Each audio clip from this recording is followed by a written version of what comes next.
ಕೀರ್ತನೆಗಳು 29 ತಿಳಿಸ್ಕೋಣ ಪ್ರಿಯರೇ. Take A Bible and turn to Psalms 29. ಕೀರ್ತನೆಗಳು 29.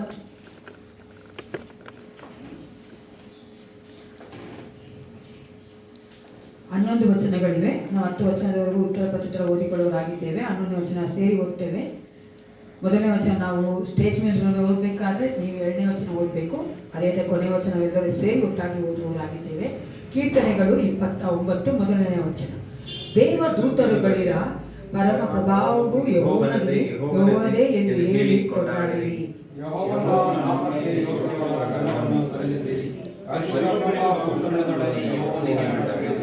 ಯೆಹೋವನ ಮಹಾಧ್ವನಿಯು ಮೇಘಮಂಡಲದಲ್ಲಿ ಕೇಳಿಸುತ್ತದೆ. ಪ್ರಭಾವ ಸ್ವರೂಪನಾದ ದೇವರು ಗುಡುಗುತ್ತಾನೆ. ಯೆಹೋವನು ಆಕಾಶದ ಜಲರಾಶಿಗಳ ಮೇಲೆ ಇದ್ದಾನೆ.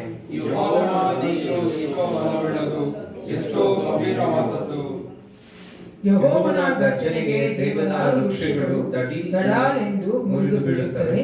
ಯೆಹೋವನು ಲೆಬನೋನ್ ಪರ್ವತದಲ್ಲಿನ ಮಹಾದೇವದಾರುಗಳನ್ನು ಮುರಿದು ಬಿಡುತ್ತಾನೆ. ಲೆಬನೋನ್ ಪರ್ವತವು ಕರುಣೋಮಲತೆಯು, ಸೀಯೋನ್ ಬೆಟ್ಟವು ಕಾಡುಕೋಣದ ಮನೆಯಂತೆಯೂ ಹಾರಾಡುವಂತೆ ಮಾಡುತ್ತಾನೆ. ಯೆಹೋವನ ಗರ್ಜನೆಗೆ ಮಿಂಚುಗಳು ತಡತಡನೆ ಹೊಡೆಯುತ್ತವೆ. ಯೆಹೋವನ ಗರ್ಜನೆಗೆ ಕಾಡು ಹೊರಳಾಡುತ್ತದೆ, ಕಾದೇಶ್ ಅರಣ್ಯವು ಕಂಪಿಸುತ್ತದೆ. ಯೆಹೋವನ ಗರ್ಜನೆಗೆ ಗರ್ಭದ ಜಿಂಕೆಗಳು ಇಳಿಯುತ್ತವೆ, ಕಾಡಿನ ಮರಗಳು ಬರಿದಾಗುತ್ತವೆ. ಆಗ ಆತನ ಮಂದಿರದಲ್ಲಿರುವವರೆಲ್ಲರೂ ಎಷ್ಟೋ ಪ್ರಭಾವ ಎನ್ನುತ್ತಾರೆ. ಯೆಹೋವನು ಜಲಪ್ರಳಯದಲ್ಲಿ ಆಸೀನನಾಗಿದ್ದನು, ಆತನು ಸದಾಕಾಲವೂ ಅರಸನಾಗಿ ಕುಳಿತಿರುವನು. 12ನೇ ವಚನ ಒಟ್ಟಾಗಿ ಓದಿಕೊಳ್ಳೋಣ. ಯೆಹೋವನು ತನ್ನ ಜನರಿಗೆ ಬಲವನ್ನು ಅನುಗ್ರಹಿಸುವನು, ಆತನು ತನ್ನ ಪ್ರಜೆಗೆ ಸುಕ್ಷೇಮವನ್ನು ದಯಪಾಲಿಸುವನು. ದೇವರು ವಾಕ್ಯ ಹೇಳ್ತಾರೆ ಪ್ರಿಯರೇ, ಎಷ್ಟು ಸುಂದರವಾದ ವಾಕ್ಯವಾಗಿದೆ. ದೇವರು ತನ್ನ ಜನರಿಗೆ ಬಲವನ್ನು ಅನುಗ್ರಹಿಸುತ್ತಾನೆ, ತನ್ನ ಪ್ರಜೆಗೆ ಸುಕ್ಷೇಮವನ್ನ ದಯಪಾಲಿಸುತ್ತಾನೆ. ನಾವು ಸುಕ್ಷೇಮದಿಂದಿದ್ದೇವೆ. ನಮಗೆ ದೇವರು ಏನ್ ಮಾಡಿದ್ದಾನೆ? ಬಲವನ್ನು ಅನುಗ್ರಹಿಸಿದ. ಅದಕ್ಕಾಗಿ ನಾವು ಅದರ ಸನ್ನಿಧಾನಕ್ಕೆ ಬಂದಿದ್ದೇವೆ ಪ್ರಿಯರೇ. It's only God's grace and power and strength.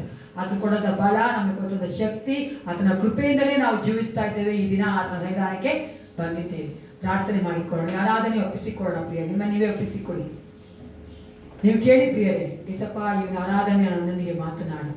ಈ ಆರಾಧನೆಯಲ್ಲಿ ನನ್ನ ಆರಾಧನೆ ಅಂಗೀಕರಿಸಿಕೊ. ಹೌದು ಪ್ರಿಯರೇ, ದೇವರು ನಮ್ಮನ್ನು ಪರ್ಸನಲ್ ಆಗಿ ವೈಯಕ್ತಿಕವಾಗಿ ನಮ್ಮ ನೋಡುವಾತನಾಗಿದ್ದಾನೆ. ನಾನು ಯಾವ ರೀತಿಯಾಗಿ ಆತನ ಸನ್ನಿಧಾನಕ್ಕೆ ಬಂದಿದ್ದೇನೆ, ಯಾತಕ್ಕಾಗಿ ಬಂದಿದ್ದೇನೆ, ನಮ್ಮನ್ನು ನಾವೇ ಕರ್ತನಿಗೆ ಒಪ್ಪಿಸಿಕೊಟ್ಟವರಾಗಿ ಪ್ರಾರ್ಥನೆ ಮಾಡಿಕೊಳ್ಳಿ ಹೃದಯದಲ್ಲೇ ಪ್ರಿಯರೇ. ಹಲ್ಲೆಲೂಯಾ, ಸ್ತೋತ್ರ. ಹೌದು ಏಸಪ್ಪ, ನೀವು ನಮಗಾಗಿ ಕರ್ತನೆ ಆ ಶಿಲುಬೆ ಮೇಲೆ ನಿನ್ನ ಪ್ರಾಣವನ್ನು ಕೊಟ್ಟಿ. ಅಪ್ಪ, ನನಗಾಗಿ ಕರ್ತನೆ, ಹೌದು ರಾಜ, ನೀನು ಕರ್ತನೆ ತಿರುಗಿ ಬರುವಾತನಾಗಿದ್ದಿ. ಅಪ್ಪ, ನಮ್ಮನ್ನು ಕರೆದುಕೊಂಡು ಹೋಗುವಾತ ನೀನಾಗಿದ್ದಿ ರಾಜ. ಇನ್ನು ವಿಶೇಷವಾದ ಸಮಯದಲ್ಲಿ ಆರಾಧನೆ ಒಪ್ಪಿಸಿಕೊಳ್ಳುತ್ತೇನೆ. ನಾವಾಗಿ ಬಂದಿಲ್ಲಪ್ಪ, ನೀವು ಕರೆಯದ ಹೊರತು ಈ ಸನ್ನಿಧಾನಕ್ಕೆ ಯಾರು ಬರೋಕ್ಕೆ ಸಾಧ್ಯವಿಲ್ಲ ಕರ್ತ. ನೀನು ಕರಚಾಚಿ ನಮ್ಮನ್ನು ಕರೆದು ಅಪ್ಪ, ನಿನ್ನ ಮಕ್ಕಳಾಗಿ ಒಂದಾಗಿ ಕರ್ತನೆ ಈ ಒಂದು ಕರ್ತನೆ ಆಲಯದಲ್ಲಿ ನಿನ್ನನ್ನು ಸ್ತೋತ್ರ ಮಾಡುವಂತೆ, ನಿನ್ನನ್ನು ಸ್ತುತಿಸುವಂತೆ, ಆರಾಧನೆ ಮಾಡುವಂತೆ, ನಿನ್ನ ವಾಕ್ಯಗಳಿಗೆ ಕೇಳುವಂತೆ ಏಸಪ್ಪ ನೀನು ನಮಗೆ ಕೊಟ್ಟಿರುವಂಥದ್ರಲ್ಲಿ ಕಾಣಿಕೆ ಕೊಡುವಂತೆ ನೀನು ನಮ್ಮನ್ನು ಕರೆದಿದ್ದೆ. ಅದಕ್ಕಾಗಿ ಸ್ತೋತ್ರ. ಈ ಆರಾಧನೆ ಒಂದೊಂದು ಭಾಗವನ್ನು ಆಶೀರ್ವದಿಸು. ಆರಾಧನೆಗೆ ಬರಬೇಕಾದ ಪ್ರತಿಯೊಬ್ಬ ಮಕ್ಕಳು ಬಂದು ಸೇರುವಂತೆ ಅಪ್ಪ, ಅದೊಂದರೆಲ್ಲವನ್ನು ತೆಗೆದುಹಾಕಪ್ಪ. ಅಪ್ಪ, ನೀನು ಒಳ್ಳೆ ದೇವ, ನಮ್ಮ ಒಳ್ಳೆಯ ಕುರುಬನು ಆಗಿದ್ದಿ, ನಮ್ಮ ನಡೆಸಿಕೊಡಬೇಕೆಂದು ಯೇಸು ಕ್ರಿಸ್ತನ ನಾಮದಲ್ಲಿ ಪ್ರಾರ್ಥನೆ ಒಳ್ಳೆಯದಿದ್ದಾನೆ.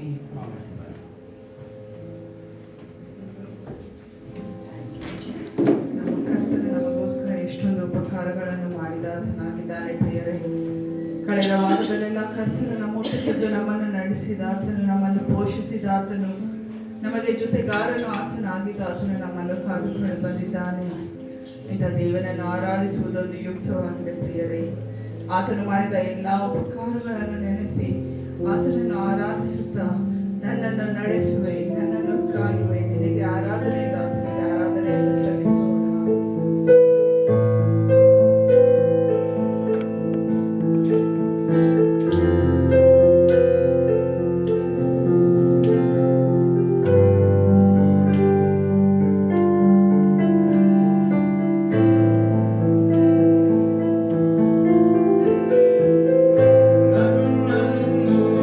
ನಡೆಸುವೆ,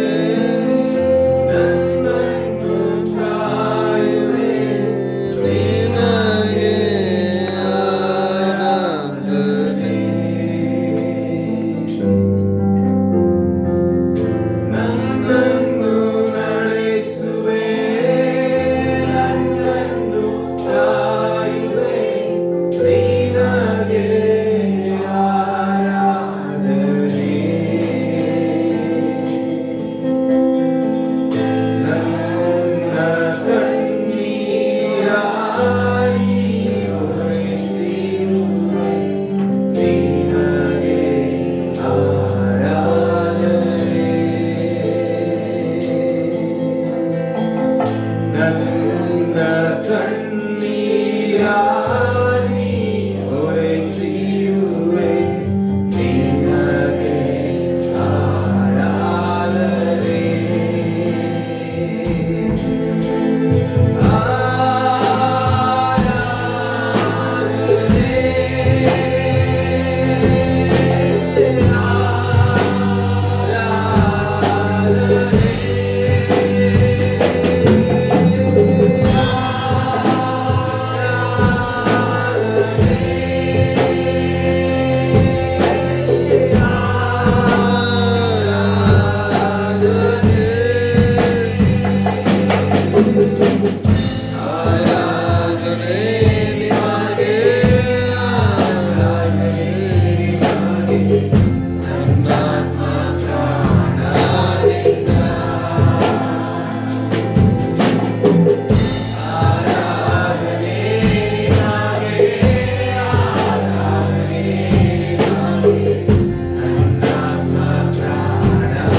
ಕರ್ತನೆ, ನಮ್ಮನ್ನು ಎಲ್ಲ ಘಾತಗಳಿಂದಲೂ ಕರ್ತನೆ, ಎಲ್ಲ ಮರಣಕರವಾದ ವ್ಯಾಧಿಯಿಂದಲೂ ತಪ್ಪಿಸಿ ಕಾಯುವಾತನು ನೀನೇ ಆಗಿರುವುದಕ್ಕಾಗಿ ನಿನಗೆ ಸ್ತೋತ್ರ ಕರ್ತನೆ.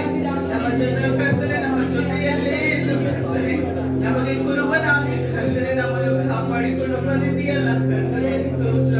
ಕರ್ತನ ಉಪಕಾರಗಳು ಎಷ್ಟೋ ಮಹತ್ತಾಗಿದೆ ಪ್ರಿಯರೇ. ಅದನ್ನು ನೆನೆಸಿ ನೋಡುವುದಾದ್ರೆ ನಮ್ಮ ಹೃದಯವು ತುಂಬಿ ತುಳುಕುತ್ತದೆ. ಆತನು ನಮ್ಮನ್ನು ಲೋಕದ ಜನರ ಹಾಗೆ ಬಿಡದ ಹಾಗೆ ಒಂದೊಂದು ದಿನವೂ ಒಂದೊಂದು ಕ್ಷಣವೂ ಆತನ ಕೃಪೆಯಿಂದ ಆತನು ನಡೆಸಿಕೊಂಡು ಬರ್ತಾ ಇದ್ದಾನೆ.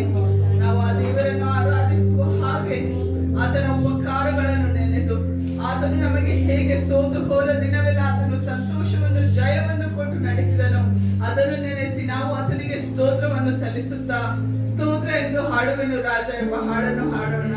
ಕೂತುಕೊಳ್ಳಬಹುದು. ಸ್ತೋತ್ರ ಎಂದು ಹಾಡುವೆನು ರಾಜ, ನಿನ್ನ ಮನಸಾರೆ ಸ್ತುತಿಸುವೆ ದೇವಾ.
ಸ್ತೋತ್ರವನ್ನು ಸಲ್ಲಿಸುವುದು ಅದು ಎಷ್ಟೋ ಒಳ್ಳೆಯದು.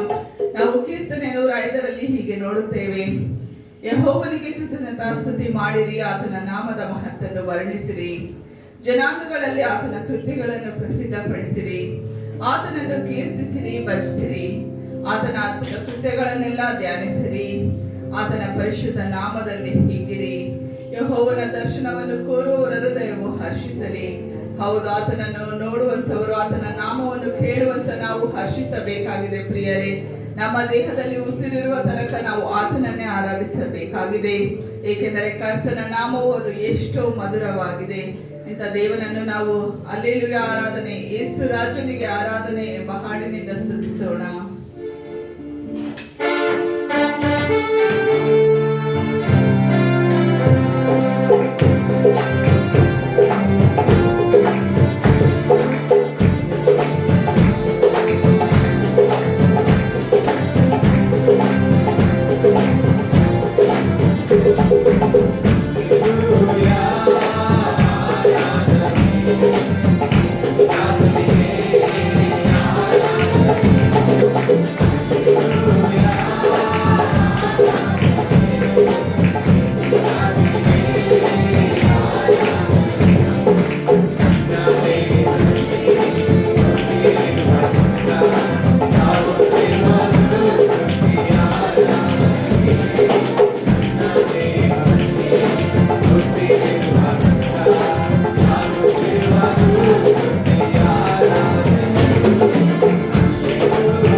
ದೇಹದಲ್ಲಿ ಉಸಿರಿರುವ ತನಕ ಆತನ ನಾಮವನ್ನು ನಾವು ಹೇಳುತ್ತಲೇ ಇರಬೇಕು ಪ್ರಿಯರೇ. ಈ ಒಂದು ಸಮಯದಲ್ಲಿ ನಾವು ಎದ್ದು ನಿಂತುಕೊಳ್ಳೋಣ. ಆತನನ್ನು ದೃಷ್ಟಿಸಿ ನೋಡಿದಂತ ಎಷ್ಟೋ ಜನ ಭಕ್ತರು ಆತನಿಗೆ ಅಡ್ಡ ಬಿದ್ದು ಆರಾಧನೆಯನ್ನು ಮಾಡುತ್ತಾರೆ ಪ್ರಿಯರೇ. ನಾವು ಸಹ ಆತನನ್ನು ಆರಾಧಿಸಬೇಕಾಗಿದೆ. ಏಕೆಂದರೆ ನಮ್ಮ ಕರ್ತನು ಆತನು ಅತಿ ಸುಂದರನು, ಮಹಿಮೆಯುಳ್ಳ ಕರ್ತನು ಆಗಿದ್ದಾನೆ. ಪ್ರಕಟಣೆಯಲ್ಲಿ ನಾವು ಆತನ ಬಗ್ಗೆ ಹೀಗೆ ನೋಡುತ್ತೇವೆ. ಆತನು ವರ್ತಮಾನ, ಭೂತ, ಭವಿಷ್ಯತ್ ಕಾಲದಲ್ಲಿ ಇರುವಾತನು. 7 ನಕ್ಷತ್ರಗಳನ್ನು ಬಲಗೈಯಲ್ಲಿ ಹಿಡಿದುಕೊಂಡು 7 ಚಿನ್ನದ ದೀಪಸ್ತಂಭಗಳ ಮಧ್ಯದಲ್ಲಿ ತಿರುಗಾಡುವಾತನು. ಸತ್ತವರೊಳಗಿಂದ ಜೀವಿತರಾಗಿ ಎದ್ದು ಬಂದವನು. ಹದವಾದ ಇಪ್ಪಾಯಿ ಕತ್ತಿಯನ್ನು ಹಿಡಿದವನು. ಬೆಂಕಿಯನ್ನು ಉರಿಯುವಂತೆ ಕಣ್ಣುಗಳು, ತಾಮ್ರಗಳಂತೆ ಪಾದಗಳು ಉಳ್ಳವನು. ದೇವರ 7 ಆತ್ಮಗಳು, 7 ನಕ್ಷತ್ರಗಳು ಉಳ್ಳಾತನು. ಪರಿಶುದ್ಧನು, ಸತ್ಯವಂತನು, ದಾವೀದನ ಬೀಗದ ಕೈಯುಳ್ಳವನು. ಯಾರು ಮುಚ್ಚಕೂಡದಂತೆ ತೆರೆಯುವವನು, ಯಾರು ತೆರೆಯದಂತೆ ಮುಚ್ಚುವವನು. ಆಮೇಲೆ ಎಂಬಾತನು ನಂಬತಕ್ಕ ಸಾಕ್ಷಿಯು, ದೇವರ ಸೃಷ್ಟಿಗೆ ಮೂಲನೂ ಆಗಿದ್ದಾನೆ ಪ್ರಿಯರೇ. ಇಂತಹ ದೊಡ್ಡ ದೇವರನ್ನು ನಾವು ನಮ್ಮ ಮನದಲ್ಲಿರುವಾಗ ಆತನಿಗೆ ನಾವು ಸ್ತೋತ್ರವನ್ನು ಸಲ್ಲಿಸೋಣ. ಆತನಿಗೆ ನಮ್ಮ ಬಾಯಿಗಳನ್ನು ತೆರೆದು ಕೃತಜ್ಞತೆಯನ್ನು ಹೇಳೋಣ. ಹೌದು, ಆತನೇ ನಂಬತಕ್ಕ ಸಾಕ್ಷಿಯಾಗಿದ್ದಾನೆ.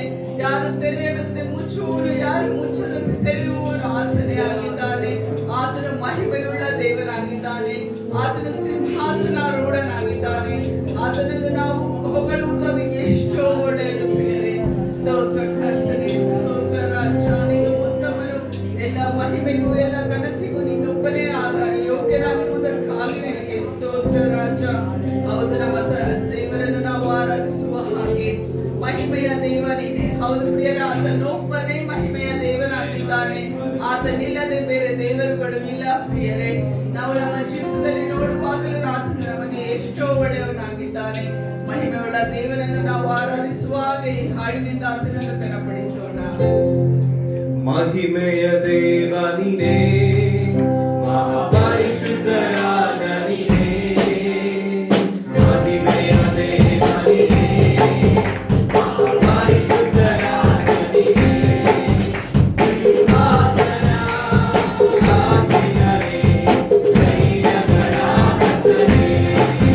ಸಿಂಹಾಸನ ಆಸೀನನೇ, ಸೈನ್ಯಗಳ ಕರ್ತನೇ.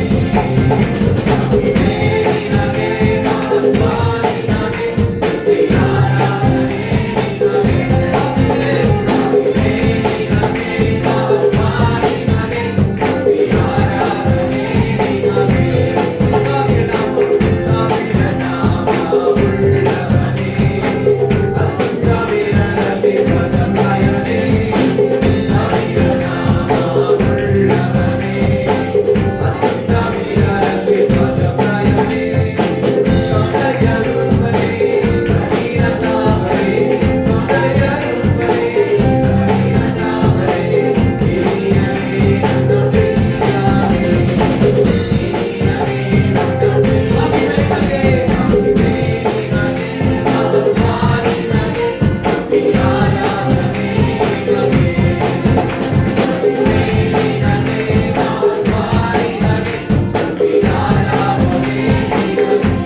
ಎಂದು ಹೇಳೋಣ.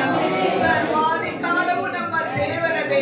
He is still on throne. Yes, ಹೌದು ಕರ್ತನೆ, ನಮ್ಮ ಕರ್ತನು ಇನ್ನೂ ಆತನ ಸಿಂಹಾಸನಾರೂಢನಾಗಿದ್ದಾನೆ. It still belongs to him. ಪ್ರಪಂಚದಲ್ಲಿ ಆಗುವ ಯಾವ ಕಾರ್ಯವೂ ಆತನ ಒಂದು ಪರ್ಮಿಷನ್ ಇಲ್ಲದೆ ಆಗುವುದಿಲ್ಲ ಪ್ರಿಯರೇ. ನಮ್ಮ ಕರ್ತನು ಸರ್ವಾಧಿಕಾರವನ್ನು ಹೊಂದಿದ್ದಾನೆ. ನಾವೆಲ್ಲರೂ ನಮ್ಮ ಬಾಯಿಗಳನ್ನು ತೆರೆದು ಆತನ ಸರ್ವಾಧಿಕಾರವನ್ನು ಅನುಭವಿಸಿದವರು ಆತನನ್ನು ಸ್ತುತಿಸಬೇಕು ಪ್ರಿಯರೇ.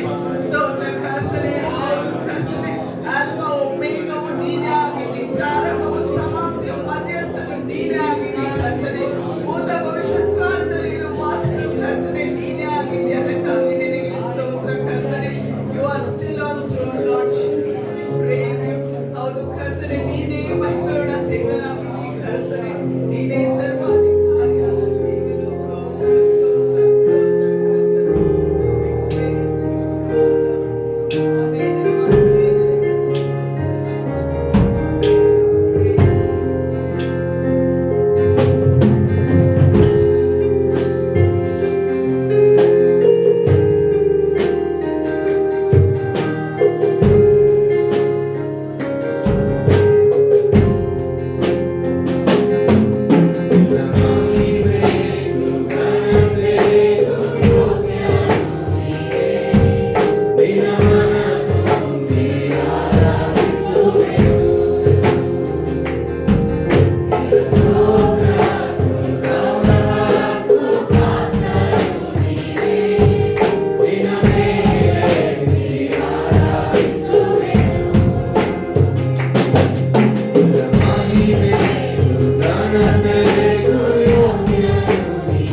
ಅನೇಕರು ಅನಾರೋಗ್ಯದಲ್ಲಿದ್ದು ಅನೇಕರು ಇನ್ನು ಚೇತರಿಸಿಕೊಳ್ಳುತ್ತಾ ಇನ್ನು ಅನೇಕರು ಎಲ್ಲಿ ಅನಾರೋಗ್ಯವಾಗುತ್ತೇನೆಂಬ ಭಯದಲ್ಲಿ ಎಷ್ಟೋ ಜನರು ಇದ್ದಾರೆ ಪ್ರಿಯರೇ.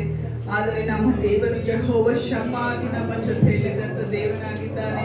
ಈ ಒಂದು ಸಮಯದಲ್ಲಿ ನಾವು ಸಭೆಯಾಗಿ ನಮ್ಮ ಬಾಯಿಗಳನ್ನು ತೆರೆದು ಇಲ್ಲಿಯವರೆಗೂ ಆರೋಗ್ಯವನ್ನು ಕೊಟ್ಟ ಆತನಿಗೆ ಸ್ತೋತ್ರ ಮಾಡಿ, ಮತ್ತೆ ಮುಂಬರುವ ಇವಾಗ ಯಾರ್ಯಾರು ಅಸ್ವಸ್ಥರಾಗಿದ್ದಾರೋ ನಮ್ಮ ಸಭೆಯಲ್ಲಿ ಅವರ ಮೇಲೆ ಕರ್ತನ ಒಂದು ಆಶೀರ್ವಾದವು, ಕರ್ತನ ಒಂದು ಬಲವು ಬರುವ ಹಾಗೆ, ಮತ್ತು ಅನಾರೋಗ್ಯವಾಗುತ್ತೇನೆಂಬ ಭಯದಲ್ಲಿ ಇರುವವರ ಹೃದಯದಲ್ಲಿ ಯೇಸು ಸ್ವಾಮಿ ಧೈರ್ಯವನ್ನು ತುಂಬಿಸುವ ಹಾಗೆ ನಾವೆಲ್ಲರೂ ಸಭೆಯಾಗಿ ಸ್ತೋತ್ರದಿಂದ ನಾವು ಬೇಡಿಕೊಳ್ಳೋಣ. ಏಕೆಂದರೆ ವಾಕ್ಯದಲ್ಲಿ ಹೇಳುತ್ತದೆ, ಯಾವುದರ ಬಗ್ಗೆಯೂ ಚಿಂತಿಸಬೇಡ, ಆದರೆ ಎಲ್ಲಾ ವಿಷಯದಲ್ಲಿ ಸ್ತೋತ್ರಗಳೊಂದಿಗೆ ಪ್ರಾರ್ಥನೆ ಮಾಡುವುದಾದರೆ ಆತನು ಹತ್ತಿರವಿದ್ದು ಬಿಡಿಸುವ ಆತನಾಗಿದ್ದಾನೆ. ನಾವೆಲ್ಲರೂ ಸಭೆಯಾಗಿಯೂ ಎಲ್ಲರೂ ಬಾಯಿ ತೆರೆದು ನಾವು ಸ್ತೋತ್ರದಿಂದ ಆತನನ್ನು ಬೇಡಿಕೊಳ್ಳುವಾಗ ಕಡೆಯಲ್ಲಿ ಗಿರೀಶ್ ಪಾಸ್ಟರ್ ಎಲ್ಲ ಅನಾರೋಗ್ಯಕ್ಕಾಗಿ ಅವರು ಪ್ರಾರ್ಥನೆ ಮಾಡಬೇಕೆಂದು ಕೇಳಿಕೊಳ್ಳುತ್ತೇನೆ. ಸ್ತೋತ್ರ ಕರ್ತನೆ, ನೀನು ಕರ್ತನೆ ಇವರಿಗೂ ಕೊಟ್ಟಂತ ಆರೋಗ್ಯಕ್ಕಾಗಿ ಸ್ತೋತ್ರ ಕರ್ತನೆ. ನಾವೆಲ್ಲರೂ ಬೇಡಿಕೊಳ್ಳೋಣ ಪ್ರಿಯರೇ, ಸಭೆಯನ್ನು ಕರ್ತನು ಆಶೀರ್ವದಿಸುವ ಹಾಗೆ, ಆರೋಗ್ಯವನ್ನು ಕೊಡುವ ಹಾಗೆ ಬೇಡಿಕೊಳ್ಳೋಣ. ಸ್ತೋತ್ರ ಕರ್ತನೆ, ನೀನೇ ಕರ್ತನೆ ಭಯವನ್ನು ತೆಗೆದು ಹಾಕು ರಾಜ. ಕರ್ತನೆ ನೀನೇ ಮಹಾನನ್ನಾಗಿ, ಕರ್ತನೆ ನೀನೇ ಮಹಾರಾಜನಾಗಿ, ಕರ್ತನೆ ನಮ್ಮ ಮಧ್ಯದಲ್ಲಿ ಇರುವ ರಾಜ. ಇಲ್ಲಿಯವರೆಗೂ ಕೊಟ್ಟಂತ ಆರೋಗ್ಯಕ್ಕಾಗಿ ಸ್ತೋತ್ರ. ಬರುವ ದಿನಗಳಲ್ಲಿ ಕೊಡುವಂತ ಆರೋಗ್ಯಕ್ಕಾಗಿ ನಿನಗೆ ಸ್ತೋತ್ರ. ನಮ್ಮ ಹೃದಯದಲ್ಲಿ ಭಯವನ್ನು ನೀನು ತೆಗೆದು ಹಾಕು ಕರ್ತನೆ. ಅನೇಕ ಜನರ ರೀತಿಯಲ್ಲಿ ನಾವು ಭಯಪಡದ ಹಾಗೆ ನಮ್ಮ ಸತ್ಯವು ನಮ್ಮ ಪಕ್ಷವಿದ್ದಾನೆಂದು ನಾವು ನಂಬುತ್ತಾ ಕರ್ತನೆ ನಿನ್ನನ್ನು ಈಶ್ವರವನ್ನಾಗಿ ಹಾಗೆ ಯೆಹೋವ ರಾಫನಾಗಿ ನಮ್ಮದಲ್ಲಿ ವಾಸ ಮಾಡ್ತಿರುವಂತ ದೇವರ ಅಪಾಯ ಒಂದು ಸಮಯದಲ್ಲಿ ನಿನ್ನ ಪ್ರಸನ್ನತೆಗೆ ನಾವು ಬರ್ತಾ ಇದ್ದೇವೆ ಸ್ವಾಮಿ. ದೇವರೇ, ನೀನು ಒಳ್ಳೆಯವನು, ವಾಗ್ದಾನದಲ್ಲಿ ನಂಬಿಕಸ್ಥನಾಗಿದ್ದೀರಿ, ಅದಕ್ಕಾಗಿ ನಿಮಗೆ ಸ್ತೋತ್ರ. ಅಪ್ಪ, ನಿನ್ನ ವಾಕ್ಯ ಹೇಳುತ್ತೆ, ಪರಾತ್ಪರನ ಮೊರೆ ಹೊಕ್ಕಿರುವವನು ಸರ್ವಶಕ್ತನ ಆಶ್ರಯದಲ್ಲಿ ಸುರಕ್ಷಿತನಾಗಿರುವನು ಎಂಬುದಾಗಿ. ಅಪ್ಪ, ನೀವು ನಮ್ಮ ಕುರುಬನಾಗಿದ್ದೀರಿ, ನಮ್ಮನ್ನು ನಡೆಸುವಂತ ದೇವರು, ನಮ್ಮನ್ನು ಕಾಯುವಂತ ದೇವರು ನೀನಾಗಿದ್ದೀರಿ, ಅದಕ್ಕಾಗಿ ನಿಮಗೆ ಸ್ತೋತ್ರ ಸ್ವಾಮಿ. ಅಪ್ಪ, ಮುಖ್ಯವಾಗಿ ನಮ್ಮ ಸಭೆಯಲ್ಲಿ ಯಾರ್ಯಾರು ಅನಾರೋಗ್ಯದಲ್ಲಿದ್ದಾರೋ ಯೇಸಪ್ಪ ಅಂತ ಪ್ರತಿಯೊಬ್ಬ ವ್ಯಕ್ತಿಯನ್ನು ನಿಮ್ಮ ಕರಗಳಲ್ಲಿ ಒಪ್ಪಿಸಿಕೊಡ್ತೇವೆ. ದೇವರೇ, ನಿನ್ನ ಸ್ವಸ್ಥತೆಯ ಸ್ಪರ್ಶ ಅವರಲ್ಲಿ ಉಂಟಾಗಲಿ ಸ್ವಾಮಿ. ದೇವರೇ, ಈ ಕ್ಷಣವರು ಯಾವುದೇ ಪರಿಸ್ಥಿತಿಯಲ್ಲಿ ಇದ್ದರು, ದೇವರೇ ಎಲ್ಲೇ ಇದ್ದರು ಸ್ವಾಮಿ, ನೀನು ಅವರನ್ನ ಮುಟ್ಟಬೇಕಾಗಿ ನಿಮ್ಮಲ್ಲಿ ಪ್ರಾರ್ಥಿಸ್ತೇವೆ ಸ್ವಾಮಿ. ದೇವರೇ, ಹೌದರಾಜ, ಅವರ ನೆತ್ತಿಯಿಂದ ಅಂಗಾಲವರೆಗೆ ಇರುವಂತ ಎಲ್ಲ ಬಲಹೀನತೆಗಳನ್ನ, ನ್ಯೂನತೆಗಳನ್ನ, ಅನಾರೋಗ್ಯವನ್ನ ಯೇಸುವಿನ ನಾಮದಲ್ಲಿ ತೆಗೆದುಹಾಕಬೇಕಾಗಿ ನಿಮ್ಮಲ್ಲಿ ಪ್ರಾರ್ಥಿಸ್ತೇವೆ ಸ್ವಾಮಿ. ದೇವರೇ, ನಮ್ಮ ಸಭೆಯ ಎಲ್ಲ ಮಕ್ಕಳನ್ನ ನಿನ್ನ ರಕ್ತದ ಮರೆಯಲ್ಲಿ ನೀವು ಕಾಯಬೇಕಾಗಿ ನಿಮ್ಮಲ್ಲಿ ಪ್ರಾರ್ಥಿಸ್ತೇವೆ ರಾಜ. ದೇವರೇ, ಪ್ರತಿಯೊಬ್ಬರಿಗೂ ಬೇಕಾದ ಬಲವನ್ನ, ಆರೋಗ್ಯವನ್ನ ನೀವು ಒದಗಿಸಿಕೊಡ್ರಿ. ನೀವು ಹೇಳಿದಾಗಿ ಇಸ್ರಾಯೇಲರಿಗೆ ನಾನೇ ಆರೋಗ್ಯದಾಯಕನು ಎಂಬುದಾಗಿ. ದೇವರೇ, ನಮಗೆ ಆರೋಗ್ಯದಾಯಕನಾಗಿ ನೀನಿದ್ದೀ ಸ್ವಾಮಿ, ನಾವು ಭಯ ಪಡೋದಿಲ್ಲ. ಸ್ತೋತ್ರ ಸ್ವಾಮಿ. ದೇವರ ಪೌದ್ರಾಜ, ನಿನ್ನ ಆತ್ಮನು ನಮ್ಮನ್ನು ನಡೆಸಲಿ. ದೇವರ ಪೌದ್ರಾಜ, ಇನ್ನೊಂದು ಆವೃತ್ತಿ ನಮ್ಮೆಲ್ಲ ಸಭೆಯ ಮಕ್ಕಳನ್ನ ನಿಮ್ಮ ಕರಗಳಲ್ಲಿ ಒಪ್ಪಿಸಿಕೊಡ್ತೇವೆ ಸ್ವಾಮಿ. ನೀನು ಆರೋಗ್ಯವನ್ನ ಕೊಟ್ಟು ನಡೆಸಬೇಕಾಗಿ ಯೇಸುವಿನ ಹೆಸರಿನಲ್ಲಿ ಪ್ರಾರ್ಥಿಸ್ತೇನೆ ಸ್ವಾಮಿ. ಸ್ತುತಿ ಸ್ತೋತ್ರಗಳಿಂದ ಕಳೆದು ಹೋಗದಂತ ಕಷ್ಟವು ಒಂದೂ ಇಲ್ಲ ಪ್ರಿಯರೇ.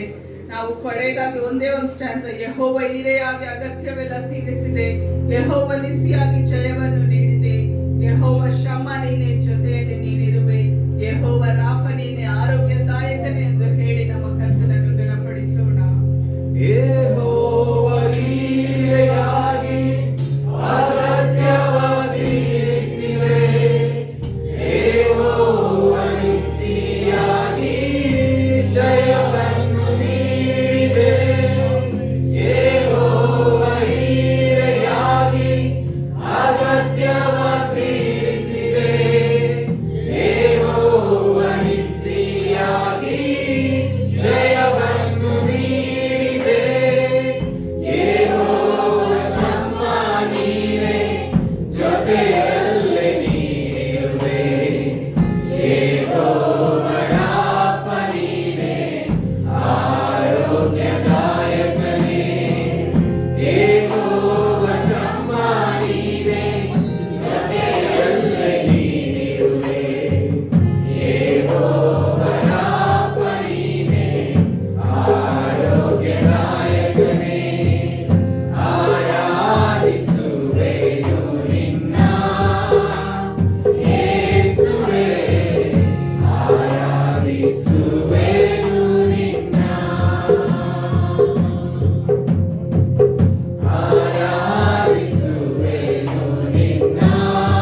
ಆರಾಧನೆ ನಿನಗೆ ಸ್ತೋತ್ರ ಕರ್ತನೆ.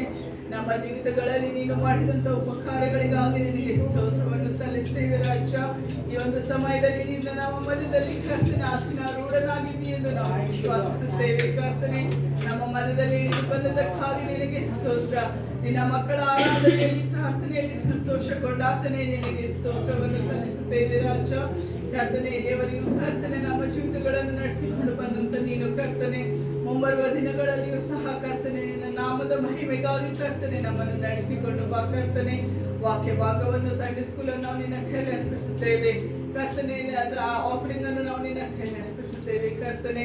ಇಲ್ಲಿಯವರೆಗೂ ನಮ್ಮ ಆರಾಧನೆಯನ್ನು ಸ್ವೀಕರಿಸಿದಂತ ದೇವನು ಮುಂಬರುವ ಸಮಯದಲ್ಲಿಯೂ ಸಹ ಕರ್ತನೆ ನಮ್ಮೊಟ್ಟಿಗಿದ್ದು ನಮ್ಮ ಹೃದಯಗಳನ್ನು ತೆರೆದು ಕರ್ತನೆ ನೀನೇ ಆಳ್ವಿಕೆಯನ್ನು ಮಾಡಬೇಕೆಂದು ಬೇಡಿಕೊಳ್ಳುತ್ತಾ ನಮ್ಮ ಎಲ್ಲಾ ಸ್ತುತಿ ಸ್ತೋತ್ರಗಳನ್ನು ಆರಾಧನೆಗಳನ್ನು ನಿನಗೆ ಅರ್ಪಿಸುತ್ತಾ ಯೇಸು ಕ್ರಿಸ್ತರ ಹೆಸರಿನಲ್ಲಿ ಬೇಡಿ ಹೊಂದಿದ್ದೇವೆ ತಂದೆಯೇ.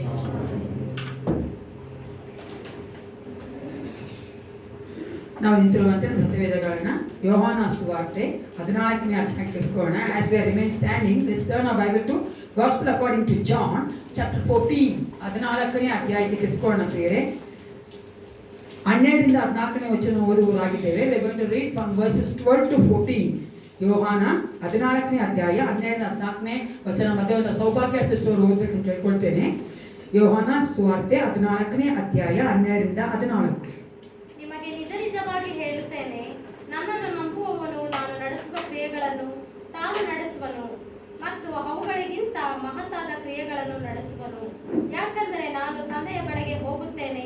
ಇದಲ್ಲದೆ ನೀವು ನನ್ನ ಹೆಸರಿನಲ್ಲಿ ಏನೇನು ಬೇಡಿಕೊಳ್ಳುವಿರೋ ಅದನ್ನು ನೆರವೇರಿಸುವೆನು. ಹೀಗೆ ಮಗನ ಮೂಲಕವಾಗಿ ತಂದೆಗೆ ಮಹಿಮೆ ಉಂಟಾಗುವುದು. ನೀವು ನನ್ನ ಹೆಸರಿನಲ್ಲಿ ನನ್ನನ್ನು ಏನಾದರೂ ಬೇಡಿಕೊಂಡರೆ ಅದನ್ನು ನೆರವೇರಿಸುವೆನು. ನಾವು ಯೇಸುವಿನ ಹೆಸರಿನಲ್ಲಿ ಏನಾದರೂ ಬೇಡಿಕೊಂಡ್ರು ತಂದೆ ದೇವರನ್ನು ನೆರವೇರಿಸುವ ಆತನಾಗಿದ್ದಾನೆ ಪ್ರಿಯ. ದೇವರ ವಾಕ್ಯ ಭಾಗ ಆಶೀರ್ವದಿಸಿ ಕುಳಿತುಕೊಳ್ಳೋಣ. ಕಾಣಿಕೆಯ ಭಾಗ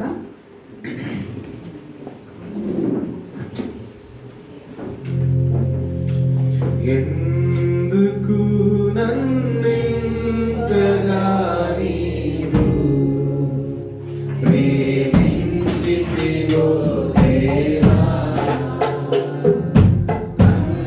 అందుకు నా దీన స్తుతి పాత్ర.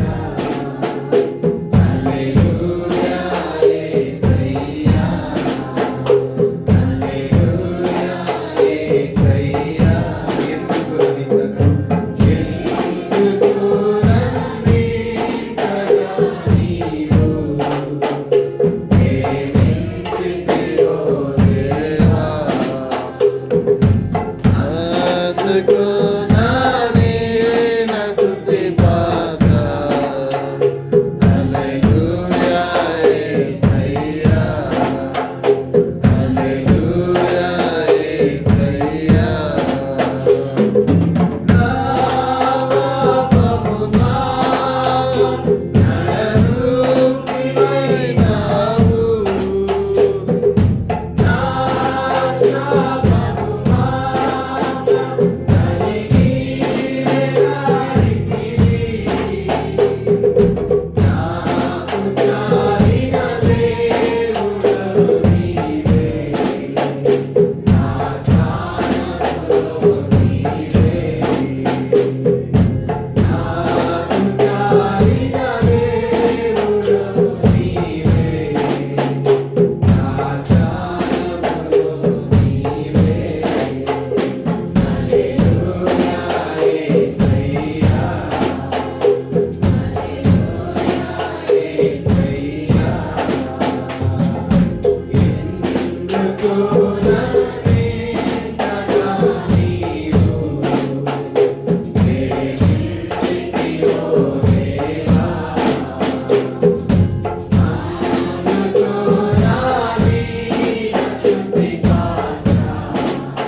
ನಾನೆಲ್ಲರನ್ನು ಸ್ವಾಗತ ಮಾಡುವಲಾಗಿದ್ದೇನೆ. I welcome each and every one of you in the gracious name of our Lord Jesus Christ. ಈ ಒಂದು ಸಮಯದಲ್ಲಿ ಈ ವಾರದಲ್ಲಿ ಜನ್ಮದಿನ ಆಚರಿಸಿಕೊಳ್ಳುವಂಥವ್ರು, ಮದುವೆ ದಿನ ಆಚರಿಸಿಕೊಳ್ಳುವಂಥವ್ರು ದಯವಿಟ್ಟು ನೀವು ಎದುರಿಸಿಕೊಳ್ಳುವುದಾದ ನಾನು ನಿಮಗಾಗಿ ಪ್ರಾರ್ಥನೆ ಮಾಡುವವರಾಗಿದ್ದೇವೆ. I want to pray for those who are going to celebrate days and ಬರ್ತೀವಿ. ಪ್ರಾರ್ಥನೆ ಮಾಡಿಕೊಳ್ಳೋಣ. ಪರಿಶುದ್ಧನೇ ಪರಿಶುದ್ಧನ ಪಾಪಿತನೇ, ಈ ಒಂದು ಸಮಯಕ್ಕಾಗಿ ನನಗೆ ಸ್ತೋತ್ರ ಉಂಟಾಗಲಿ. ಅಪ್ಪ, ನೀನು ಎಷ್ಟು ಒಳ್ಳೆಯವನಾಗಿದ್ದಿ, ನಮ್ಮನ್ನು ಸುಂದರವಾಗಿ ಆರಾಧನೆ ನಡೆಸಿಕೊಟ್ಟದಕ್ಕಾಗಿ ಸ್ತೋತ್ರಪ್ಪ. ಈ ವಿಶೇಷವಾದ ಸಮಯದಲ್ಲಿ ರಾಜ, ನಿನ್ನ ಮಕ್ಕಳು ನಿನಗಾಗಿ ನಿನ್ನ ರಾಜ್ಯದ ವಿಸ್ತಾರಕ್ಕಾಗಿ ಸಭೆಯ ಉದ್ಧಾರ ಕೊಟ್ಟಿರುವಂಥ ಈ ಒಂದು ಕಾಣಿಕೆ ಭಾಗವನ್ನು ಆಶೀರ್ವದಿಸಬೇಕು ನಾವು ಹೇಳ್ತೇನೆ. ಪ್ರತಿಯೊಬ್ಬರು ಕರ್ತನೆ ಕೊಟ್ಟುವಂಥ ಕಾಣಿಕೆಯನ್ನು ಕರ್ತನೆ ಆಶೀರ್ವದಿಸು. ಅದಕ್ಕೆ ಪ್ರತಿಫಲವನ್ನು ಹೊಂದಿಕೊಳ್ಳುವಂಥ ಮಕ್ಕಳಾಗಿ ಯಾವ ಕೊರತೆ ಇರದಂತೆ ಅಪ್ಪ ಈ ತಿಂಗಳಲ್ಲ, ಈ ವಾರವಲ್ಲ ರಾಜ, ಮಕ್ಕಳು ನಡೆಯುವಂತೆ ನೀನು ಕಾರ್ಯ ಮಾಡು. ಸಾಲ ಕೊಡುವವರಾಗಿರುವಂತೆ ಕರ್ತನೆ ಕಾರ್ಯ ಮಾಡಪ್ಪ. ಸಾಲ ಪ್ರತಿಯೊಬ್ಬರೂ ಕರ್ತನೆ ಯಾರೊಬ್ಬರಾದರೂ ತೆಗೆದುಕೊಳ್ಬಾರ್ದು ಎಸಪ್ಪ.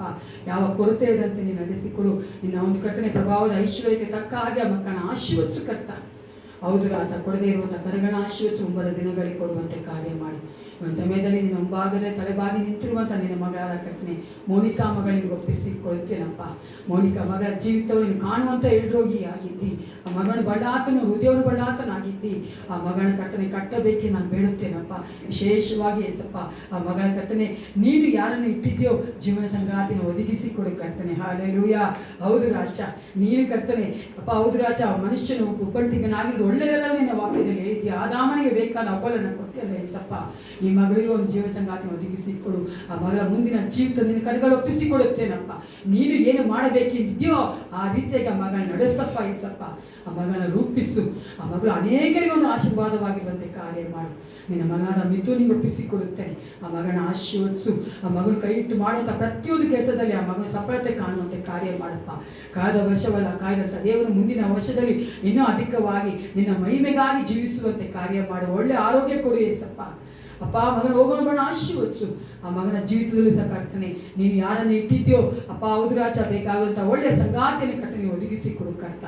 ನೀನು ಒಂದು ಆಶೀರ್ವಾದ ಮಗನ ತುಂಬಿಸು ಕರ್ತನೆ. ಮತ್ತೊಂದು ಆವರ್ತಿ ಕಾಣಿಕೆಯನ್ನ ಈ ಮಕ್ಕಳಿಗೆ ಪ್ರಾರ್ಥನೆಗೆ ಒಪ್ಪಿಸಿಕೊಡುತ್ತಾ ಯೇಸು ಕ್ರಿಸ್ತನ ಅದ್ಭುತವಾದ ನಾಮದಲ್ಲಿ ಪ್ರಾರ್ಥಿಸ್ತೇನೆ. ಒಳ್ಳೆಯ ಪಿತನೇ, ಆಮೆನ್.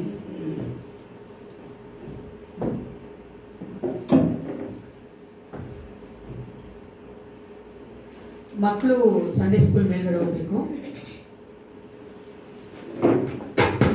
Good morning. ಎಲ್ಲರೂ ಚೆನ್ನಾಗಿದ್ದೀರಾ ಅಂತ ನಾನು ನೆನೆಸ್ಕೊಳ್ತೇನೆ. ದೇವರ ಒಂದು ಶುದ್ಧ ಕೃಪೆಯಿಂದ ದೇವರು ನಡೆಸುವಾತನಾಗಿದ್ದಾನೆ. ನಮ್ಮನ್ನು ಚೆನ್ನಾಗಿಟ್ಟಿದ್ದಾನೆ. ನಾವು ಪ್ರಾರ್ಥನೆ ಮಾಡೋದನ್ನು ದೇವರು ಕೇಳುವಾತನಾಗಿದ್ದಾನೆ. ನಮಗೆ ಬೇಕಾದರೂ ನಾವು ಒದಗಿಸುವಂಥ ಯೆಹೋವ ಏರಿಯಾಗಿ ನಮ್ಮ ಒದಗಿದ್ದಾನೆ. ನಮ್ಮದಲ್ಲಿರುವಂಥ ಗಿರೀಶ್ ಅವರು ಮುಂದೆ ಬಂದು ಅನೌನ್ಸ್ಮೆಂಟ್ ಓದೋದನ್ನು ಹೇಳ್ಕೊಳ್ತೇನೆ.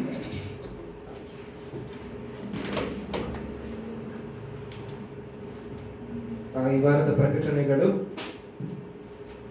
30ನೇ ತಾರೀಕು, ಈ ತಿಂಗಳಿನ 30ನೇ ತಾರೀಕು ಅಂದ್ರೆ ಬುಧವಾರ 7 ಗಂಟೆಗೆ ಕಮ್ಮನಹಳ್ಳಿ ಮತ್ತೆ ಹೊಯ್ಸಳ ನಗರದಲ್ಲಿ ಬೈಬಲ್ ಸ್ಟಡಿ ಇರುತ್ತೆ. ಆ ಪ್ರದೇಶದಲ್ಲಿ ಇರುವಂತವರು ಅಲ್ಲಿ ಬೈಬಲ್ ಸ್ಟಡಿಗೆ ಅಟೆಂಡ್ ಆಗ್ಬೇಕಾಗಿ ಕೇಳ್ಕೊಳ್ತೇವೆ. ಅದೇ ರೀತಿಯಾಗಿ ಈ ವಾರದಲ್ಲಿರುವಂಥ 1ನೇ ತಾರೀಕು, ಅಕ್ಟೋಬರ್ 1ನೇ ತಾರೀಕು ನಮ್ಮ ಸಭೆಯಲ್ಲಿ ಬೆಳಗ್ಗೆ 6 ಗಂಟೆಗೆ ತಿಂಗಳಿನ ಮೊದಲನೇ ದಿನದ ಆರಾಧನೆ ಇರ್ತದೆ. ನೆನಪಿಟ್ಕೊಳ್ರಿ, 6 ಗಂಟೆಗೆ ತಿಂಗಳಿನ ಮೊದಲನೇ ದಿನದ ಆರಾಧನೆ ನಮ್ಮ ಸಭೆಯಲ್ಲಿರುತ್ತೆ. ಅದಕ್ಕೆ ನೀವೆಲ್ಲರೂ ಭಾಗವಹಿಸಬೇಕಾಗಿ ಕೇಳ್ಕೊಳ್ತೇನೆ. ಅದೇ ರೀತಿಯಾಗಿ ಶನಿವಾರ 3ನೇ ತಾರೀಕು ಹಾಡಿನ ಅಭ್ಯಾಸ ಇರುತ್ತೆ. ದಯಮಾಡಿ ಅದಕ್ಕೆ ಹಾಡುವಂಥವರು ಮತ್ತೆ ವರ್ಷಿಪ್ ಲೀಡ್ ಮಾಡುವಂಥವ್ರು ಮತ್ತೆ ಪ್ರಾಕ್ಟೀಸ್ ಮಾಡಬೇಕಾಗಿ ಕೇಳ್ಕೊಳ್ತೇನೆ. ವಿಶೇಷ ಪ್ರಕಟಣೆಗಳು ಅಕ್ಟೋಬರ್ 2ನೇ ತಾರೀಕು 10 ಗಂಟೆಯಿಂದ 12 ಗಂಟೆವರೆಗೂ ನಮ್ಮ ಸಭೆಯಲ್ಲಿ ಪ್ರಾರ್ಥನೆ ಮತ್ತೆ ಕೆಲವೊಂದು ಕಾರ್ಯಕ್ರಮಗಳಿರುತ್ತೆ. ಅಕ್ಟೋಬರ್ 2ನೇ ತಾರೀಕು ಗಾಂಧಿ ಜಯಂತಿ, ಅದು ಗವರ್ನಮೆಂಟ್ ಹಾಲಿಡೇ ಇರೋದ್ರಿಂದ ಆ ದಿನ ನಮ್ಮ ಸಭೆಯಲ್ಲಿ ಒಂದು ಪ್ರಾರ್ಥನೆ ಮತ್ತೆ ಸ್ಪೆಷಲ್ ಪ್ರೋಗ್ರಾಮ್ ಇರುತ್ತೆ. ಅದಕ್ಕೆ ಅಟೆಂಡ್ ಆಗ್ಬೇಕಾಗಿ ಕೇಳ್ಕೊಳ್ತೇನೆ. ಅದೇ ರೀತಿಯಾಗಿ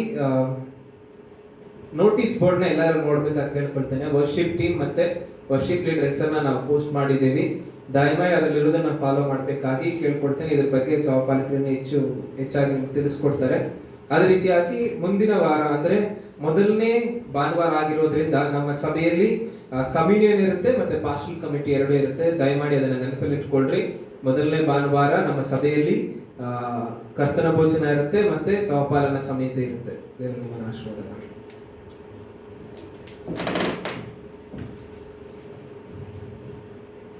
ಅಕ್ಟೋಬರ್ 2 ದಯವಿಟ್ಟು ನಿಮ್ಮೆಲ್ಲರೂ ಗೊತ್ತಿರುವಂತೆ ಇವತ್ತು ಹಾಲಿಡೇ ಇದೆ. ನೀವು ಬೆಳಗ್ಗೆ 10 ಗಂಟೆಯಿಂದ 12 ಗಂಟೆವರೆಗೂ, ರಾತ್ರಿ ಅಂತ ಅನ್ಕೊಂಡ್ಬಿಡ್ಬೇಡಿ, ಬೆಳಗ್ಗೆ 10 ಗಂಟೆಯಿಂದ ಮಧ್ಯಾಹ್ನ 12 ಗಂಟೆವರೆಗೂ ಪ್ರಾರ್ಥನೆ ಮತ್ತು ಒಂದು ವಿಶೇಷವಾದ ಕಾರ್ಯಕ್ರಮ ಇಟ್ಟಿದ್ದೇವೆ. ಅದಕ್ಕಾಗಿ ನೀವು ಅದು ಏನು ಅಂತ ನೋಡೋಕ್ಕಾದ್ರೂ ಬರಬೇಕು ಅಲ್ವಾ? ಅದಕ್ಕೋಸ್ಕರ ನಾವು ಏನು ಅಂತ ಹೇಳ್ತಾ ಇಲ್ಲ. You have to come and see what is that special program ಅಂತ, ಓಕೆನಾ? ಮತ್ತು ನಮ್ಗೆ ಗೊತ್ತಿರುವಂತೆ ಗುರುವಾರ ತಿಂಗಳಿನ ಮೊದಲನೇ ದಿನ ಫಸ್ಟ್ ಡೇ ನಾವು ಬೆಳಗ್ಗೆ 6 ಗಂಟೆಯಿಂದ 7 ಗಂಟೆವರೆಗೂ ಆರಾಧನೆ ನಡೆಸ್ತೇವೆ. ಅದಕ್ಕೂ ಸಹ ನೀವು ಭಾಗವಹಿಸಬೇಕು ಪ್ರಿಯರೇ. ಅದು ಮಾತ್ರವಲ್ಲ, ಈಗ ತಾನೇ ನಮ್ಮ ಸಹಪಾಲಕರು ಅಸಿಸ್ಟೆಂಟ್ ಪಾಸ್ಟರ್ ಹೇಳಿದಂತೆ ಅಲ್ಲಿ ನಾವು ನೋಟಿಸ್ ಬೋರ್ಡಲ್ಲಿ ವರ್ಷಿಪ್ ಲೀಡರ್ಸ್ನ, ವರ್ಷಿಪ್ ಯಾರೆಲ್ಲ ಹಾಡು ಹೇಳ್ತಾರೋ ಅವ್ರನ್ನ ಹೆಸರು ಹಾಕಿದ್ದೇವೆ, ಯಾರ್ಯಾರು ಯಾವಾಗ ಮಾಡಬೇಕು ಅಂತ. ಅದೇ ಇಲ್ಲಿ ಯಾರೆಲ್ಲ ನೀವು ಹೆಸರು ಕೊಟ್ಟಿದ್ರಿ ಹಾಡು ಹೇಳ್ತೀವಿ ಅಂತ ಅವ್ರ ಹೆಸರುಗಳನ್ನ ಹಾಕಿದ್ದೀವಿ. ಯಾರು ನೀವು ಕಮಿಟ್ ಆಗಿದ್ದೀರೋ, ಮಾಡ್ತೀನಿ ಅಂತ ಹೇಳಿದ್ದೀರೋ, ದಯವಿಟ್ಟು ನೀವು ಸ್ಯಾಟರ್ಡೆ ಬರಬೇಕು. ಸ್ಯಾಟರ್ಡೆ ಬಂದು ಆ ಒಂದು ಪ್ರಾಕ್ಟೀಸಲ್ಲಿ ಪಾಲ್ಗೊಳ್ಬೇಕು.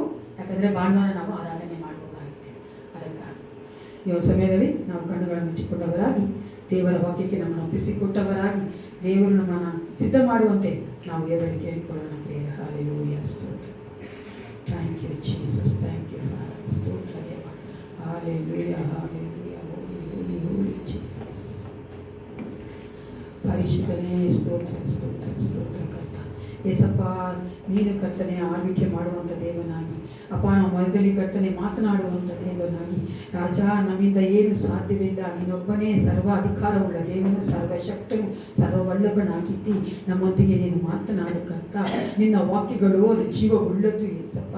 ನಿನ್ನ ವಾಕ್ಯಗಳು ನಮ್ಮನ್ನು ಬದಲಾಯಿಸೋದಕ್ಕೆ ಶಕ್ತವಾದಂಥ ಒಂದು ವಾಕ್ಯಗಳು, ಮಾತುಗಳಾಗಿವೆ ಅಲ್ಲ ಏಸಪ್ಪ. ನಮ್ಮಲ್ಲಿ ಮಾತನಾಡು. ನಾವು ಯಾವುದರಲ್ಲಿ ಸರಿ ಇಲ್ಲವೋ, ಯಾವ ಭಾಗದಲ್ಲಿ ನಾವು ಕರ್ತನೆ ಸರಿ ಮಾಡಿಕೊಳ್ಳಬೇಕೋ ಅದನ್ನು ಮಾಡುವುದಕ್ಕೆ ನಮಗೆ ಬಲ ಕೊಡು ಕರ್ತ. ನೀನು ಕರುಣೆ ಉಳ್ಳ ದೇವನಾಗಿದ್ದಿ, ನಿನ್ನ ಮಕ್ಕಳೊಂದಿಗೆ ಮಾತನಾಡು ಕರ್ತ. Thank you Jesus, hallelujah. ಯೇಸುವಿನ ನಾಮದಲ್ಲಿ ಒಪ್ಪಿಸಿಕೊಟ್ಟು ಪ್ರಾರ್ಥಿಸ್ತೇನೆ ಒಳ್ಳೆಯ ಬಿದ್ದನೆ, ಆಮೇನ್. ಯಾರ ಸತ್ಯ ತಗೊಂಡಿದ್ದೀರಾ?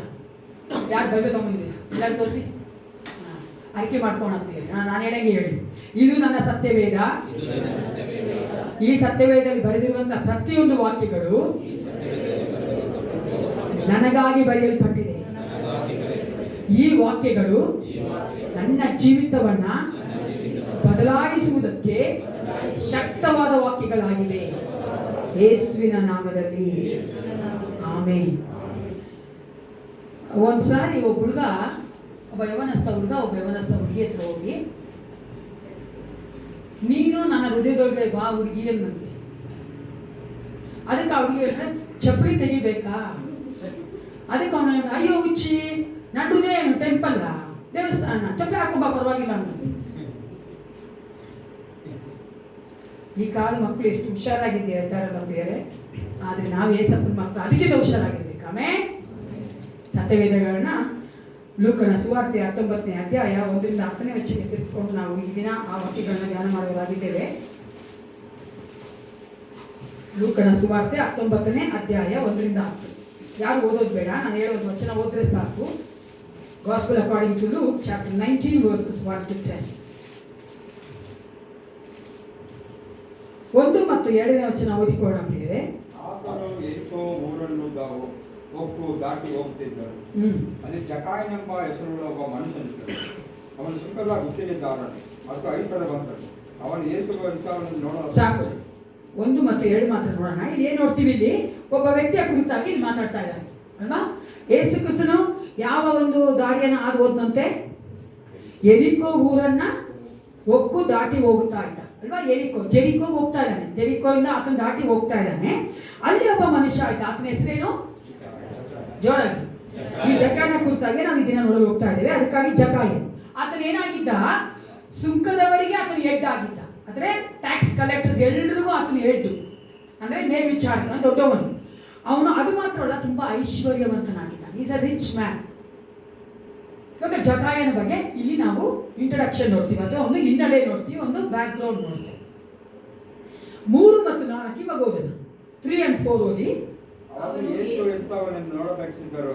ತಾನು ವಿದ್ಯಾವನಾಗಿದ್ದರಿಂದ ಜನರ ಗುಂಪಿನ ನಿಮಿತ್ತ ನೋಡಲಾಗದೆ ಹೋದನು. ಆದ ಕಾರಣ ಆತನನ್ನು ನೋಡೋದಕ್ಕಾಗಿ ಮುಂದೆ ಹೋಗಿ ಆತನು ಬರುತ್ತಿರುವ ಮಾರ್ಗದಲ್ಲಿದ್ದ ಆಳದ ಮರ ಹತ್ತಿದನು. ಇಲ್ಲಿ ನಾವು ಎರಡನೇದಾಗಿ ಏನ್ ನೋಡ್ತೇವೆ?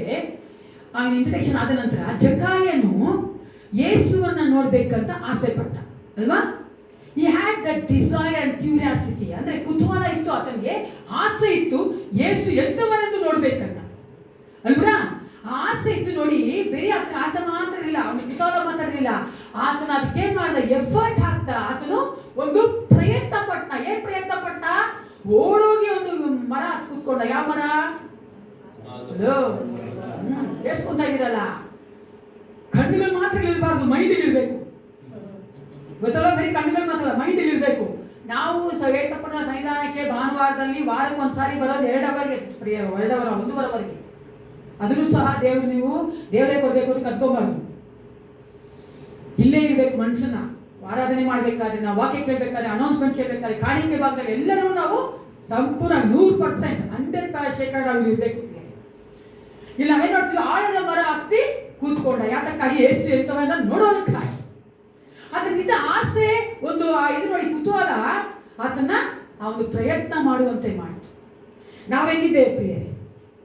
ನಮಗೆ ಯೇಸುವನ್ನು ನೋಡುವಂತ ಒಂದು ಆಸೆ ಇದೆಯಾ? Do we have the desire to see Jesus every day in our lifes? ನಾವು ಪ್ರತಿದಿನದ ಜೀವಿತದಲ್ಲಿ ನಾವು ಯೇಸು ಕ್ರಿಸ್ತನನ್ನ ನೋಡೋದಕ್ಕೆ ಆಸೆ ಪಡ್ತೇವಾ?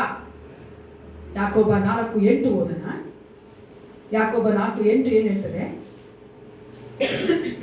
ಅದೆಲ್ಲ ಫೆಮಿಲಿಯರ್ ಅಂತ ಒಂದು ವಚನ. ದೇವರ ಸಮೀಪಕ್ಕೆ ಬನ್ನಿರಿ, ದೇವರ ಸಮೀಪಕ್ಕೆ ಬನ್ನಿರಿ, ಆಗ ಆತನು ನಿಮ್ಮ ಸಮೀಪಕ್ಕೆ ಬರುವನು. ನಾವು ಯೇಸುವಿನ ಸಮೀಪಕ್ಕೆ ಪ್ರತಿದಿನ ಬರಬೇಕು. ಅದೇ ರೀತಿಯಾಗಿ ಯೆರೆಮೀಯ 29:13 ಓದೋಣ. ಯೆರೆಮೀಯ 29:13. Jeremiah chapter 29 verse 13. ನೀವು ನನ್ನನ್ನು ಹುಡುಕುವಿರಿ, ಮನಪೂರ್ವಕವಾಗಿ ಹುಡುಕಿದಾಗ ನನ್ನನ್ನು ಕಂಡುಕೊಳ್ಳುವಿರಿ. ಏನ್ ಮಾಡ್ಬೇಕಂತೆ? ನಾವು ಯೇಸುವನ್ನ ಹುಡುಕಬೇಕು. ಅದೇ ಮನಪೂರ್ವಕವಾಗಿ ಹುಡುಕುವುದಾದ್ರೆ ನಾವು ಆತನ ಕಂಡುಕೊಳ್ಳುತ್ತೇವೆ. ನೋಡಿ, ಜಕಾಯನಿಗೆ ಬರೀ ಒಂದು ಆಸಕ್ತಿ ಕುತೂಹಲ ಮಾತ್ರ ಇರಲಿಲ್ಲ.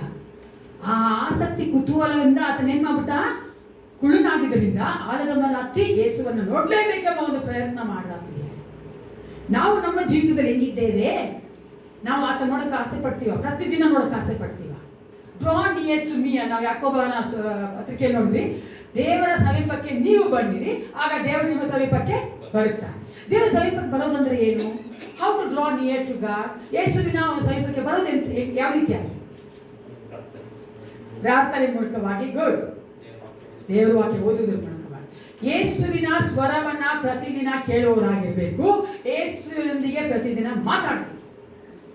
ಯಾರೆಲ್ಲ ಈ ವಾರ ಒಂದ್ಸತಿ ಯೇಸಪ್ಪನ ಮಾತಾಡಿದ ಕೈ ಎತ್ರಿ. Very good, ಮಾತಾಡಿದ್ರಲ್ಲ. ಯೇಸು ಕ್ರಿಸ್ತನೊಂದಿಗೆ ಪ್ರತಿದಿನ ಮಾತಾಡಬೇಕು ಪ್ರಿಯರೇ. We have to talk to Jesus before talking to others. Amen. ನಾವು ಬೇರೆಯವರೊಂದಿಗೆ ಮಾತಾಡೋದು ಮುಂಚೆ ನಾವು ಯೇಸಪ್ಪ ನಾವು ಎದ್ದ ತಕ್ಷಣನೇ ಎದ್ದು ನಾವು ಬೇರೆ ಕೆಲಸ ಮಾಡೋದು ಮುಂಚೆನೆ, ಬೇರೆಯವರೊಂದಿಗೆ ಮಾತಾಡೋದು ಮುಂಚೆನೆ ಯೇಸಪ್ಪನೊಂದಿಗೆ ಮಾತಾಡಬೇಕು. ಆಮೇಲೆ ಏನ್ ಮಾಡಬೇಕು? ಆತನ ಸ್ವರ ಕೇಳಬೇಕಾದ್ರೆ ಸತ್ಯವೇದ ಓದಬೇಕು. ಅವಾಗ ನಾವು ಆತನ ಸಮೀಪಕ್ಕೆ ಬರುವವರಾಗಿರುತ್ತೇವೆ. ಇಲ್ಲಿ ಒಂದು ಸಭೆ ಇದೆ. ಒಂದು ತಮಾಷೆ ಹೇಳ್ತೇನೆ, ನಡೆದನ್ನ ಒಂದು ಹ್ಯೂಮನ್. ಒಂದ್ಸಾರಿ ಒಂದು ಸಭೆಯಲ್ಲಿ ಒಬ್ಬ ಯವನಸ್ಥ ಮಗ ಯವನಸ್ಥ ಒಬ್ಬ ಹುಡುಗ AK-47 ತಗೊಂಡು ಬಂದಂತೆ. ಹಿಂಗೆ ಇದೇ ತರ ಸಭೆ AK-47 ತಗೊಂಡು ಎಲ್ರಿಗೂ ತೋರಿಸ್ತೀನಿ. ಯಾರೆಲ್ಲ ಇಲ್ಲಿ ದೇವ್ರ ಮಕ್ಕಳಾಗಿದ್ದೀರಾ, ಜೀಸಸ್ ಮಕ್ಕಳು ಅಂತ ಹೇಳೋರೆಲ್ಲ ಹೇಳ್ರಿ, ನಾನು ನಿಮ್ ಪರಲೋಕ ಕಳಿಸ್ತೀನಿ ಅನ್ನ. ಸೈಲೆಂಟ್ ಆಗ್ಬಿಟ್ರು, ಎಲ್ಲರೂ ಸೈಲೆಂಟು, ಬಾಯ ತೆಗಿತಾರೆ ಯಾರು. ಒಂದು AK-47 ಬಂದು ತಗೊಂಡು ಗುಂಡಾಡ್ಸಿದಂತೆ. ಎಲ್ಲರೂ ಒಂದೇ ಸ್ವರದಲ್ಲಿ ಪಾಸ್ಟೇ ಏಸಕ್ಕಿಸ ಮಗ ಅಂದ್ಬಿಟ್ಟಂತೆ. ಪಾಸ್ಟು ಕ್ಷಣ ಸುಮ್ಮನೆ ಇದ್ಬಿಟ್ಟು, ಹಲೋ ಯಾರು ಏಸಕ್ಕಿಸನ ಮಗ? ನಾನು ಯಾರ ಮಗನಾಗಿದ್ದೀನಿ ಅಂದ್ರೆ ಮಾರ್ಕ್ ಫ್ರಾನ್ಸಿಸ್ ಡಿಸೋಜ ಮಗನಾಗಿದ್ದೀನಿ ಅಂತ. ನಾವು ಹಂಗಿರ್ಬಾರ್ದು ಪ್ರಿಯರೇ ಅಲ್ವಾ? ಯಾರೆಲ್ಲ ಏಸಪ್ಪನಲ್ಲಿ ದಿನ ಮಾತಾಡ್ತಾರೋ, ಯಾರೆಲ್ಲ ಏಸಪ್ಪನ ಸ್ವರ ದಿನ ಕೇಳ್ತಾರೋ, ಸೈತಾನ ಮುಂದೆ ಬಂದು ನಿಂತ್ಕೊಂಡು ನಾವು ಭಯಪಡಪ್ರಿ.